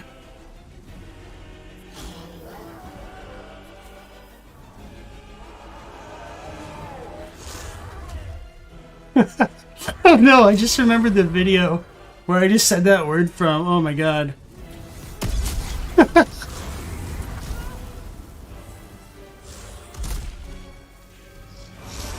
Oh no. Don't get got. Not my hubris, please no. Don't hit me in my hubris. There's no stairs here.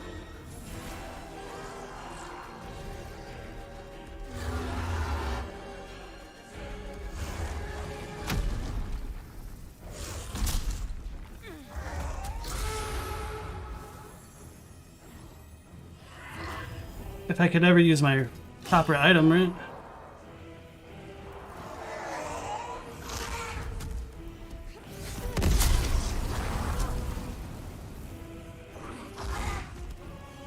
So, just to give everybody a bit of an appalling reference, the video that I was talking about is of like this Scottish woman, I think. Well, like it starts with like these two little girls like singing or dancing in front of like the camera or whatever, making like, you know, a kind of video that little girls like that are apt to make. Oh god. And all of a sudden, like, the door bursts open behind them, and this woman goes, "Which one of you took a shite in the toilet without flushing? It's freaking disgusting!" Although she cursed a bit more. And the girls are just so confused. And it's just so sudden. I forgot about that video.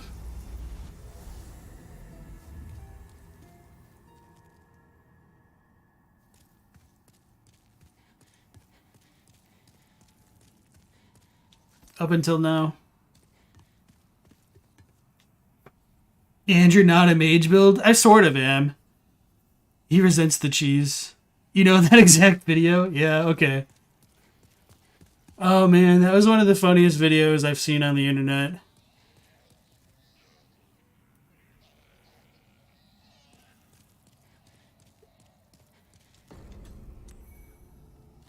We got our body back. I don't know what item I just picked up. Okay, Renowned Warrior Soul and Legendary Warrior Soul. The Mixed Demon Soul. So the Ivory Tower is the Arkstone of the Man-Eater demons. In the Ivory Tower, prisoners hung in cages, their flesh patched together to create fleshy monstrosities. It's weird that it doesn't say like prisoners are hung in cages. It's kind of just like a sentence fragment, really. Anyway. It was the doing of Latria's new master, an old man who had long ceased to be human, seeking to create demons by his own hand. Okay, sweet. So that is like the straight up lore given to us there. I might need to go back to find Yurt, because I'm pretty sure there's nothing like up here.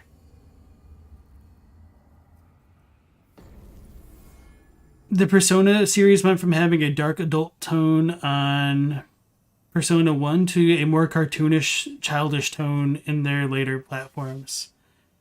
Kind of. I mean, there were always moments of them being goofy and also moments of them being more serious. I don't think like 5 has a bad story, although I'm not like super familiar with it. But it's a different vibe. Thou seekest, then touch the soul of the mind. So now that we know we can use Firestorm, let's get the next point of magic that we can. No, not magic. Do I need intelligence for MP? Yeah, okay. The world might be mended. So the world might be mended. So we could use something else with Firestorm. That's kind of the next goal, I think. Art thou finished? May thy strength help the world. Don't people love Persona 5? Yeah, a lot of people do. For me, it was just like the gameplay that I couldn't get into. Like, there's nothing really wrong with the story, except it's just like super long. That was a good, clean victory, you lousy Firestorm cheater. Thanks for reminding me to put it on. I didn't realize it'd be that good. Just because, like, the other magic, while it's effective and decent, it's not, like, broken. But holy crap, Firestorm is broken. So it's definitely a good thing we saved Yuria. It's like Billy Madison. Man, I'm glad I called that guy. And with that being said, alright everybody, thank you for joining me in this episode. We've cleared out another full-on section, as well as saved Yuria, so now we will be cruising along in the game, hopefully. Firestorm is one of the 2 spells that are broken good, Soul Arrow is the other. Okay. 5 has a pretty good story, especially the extended version, but it undercuts itself the most out of 3, 4, and 5. Okay. Thank you guys, everybody. Yeah, we'll end it here and go live again at 10 p.m. Eastern Standard Time. Join the Discord if you haven't, and I'll post the weird video that I was mentioning, and take care. LastProtagonist out.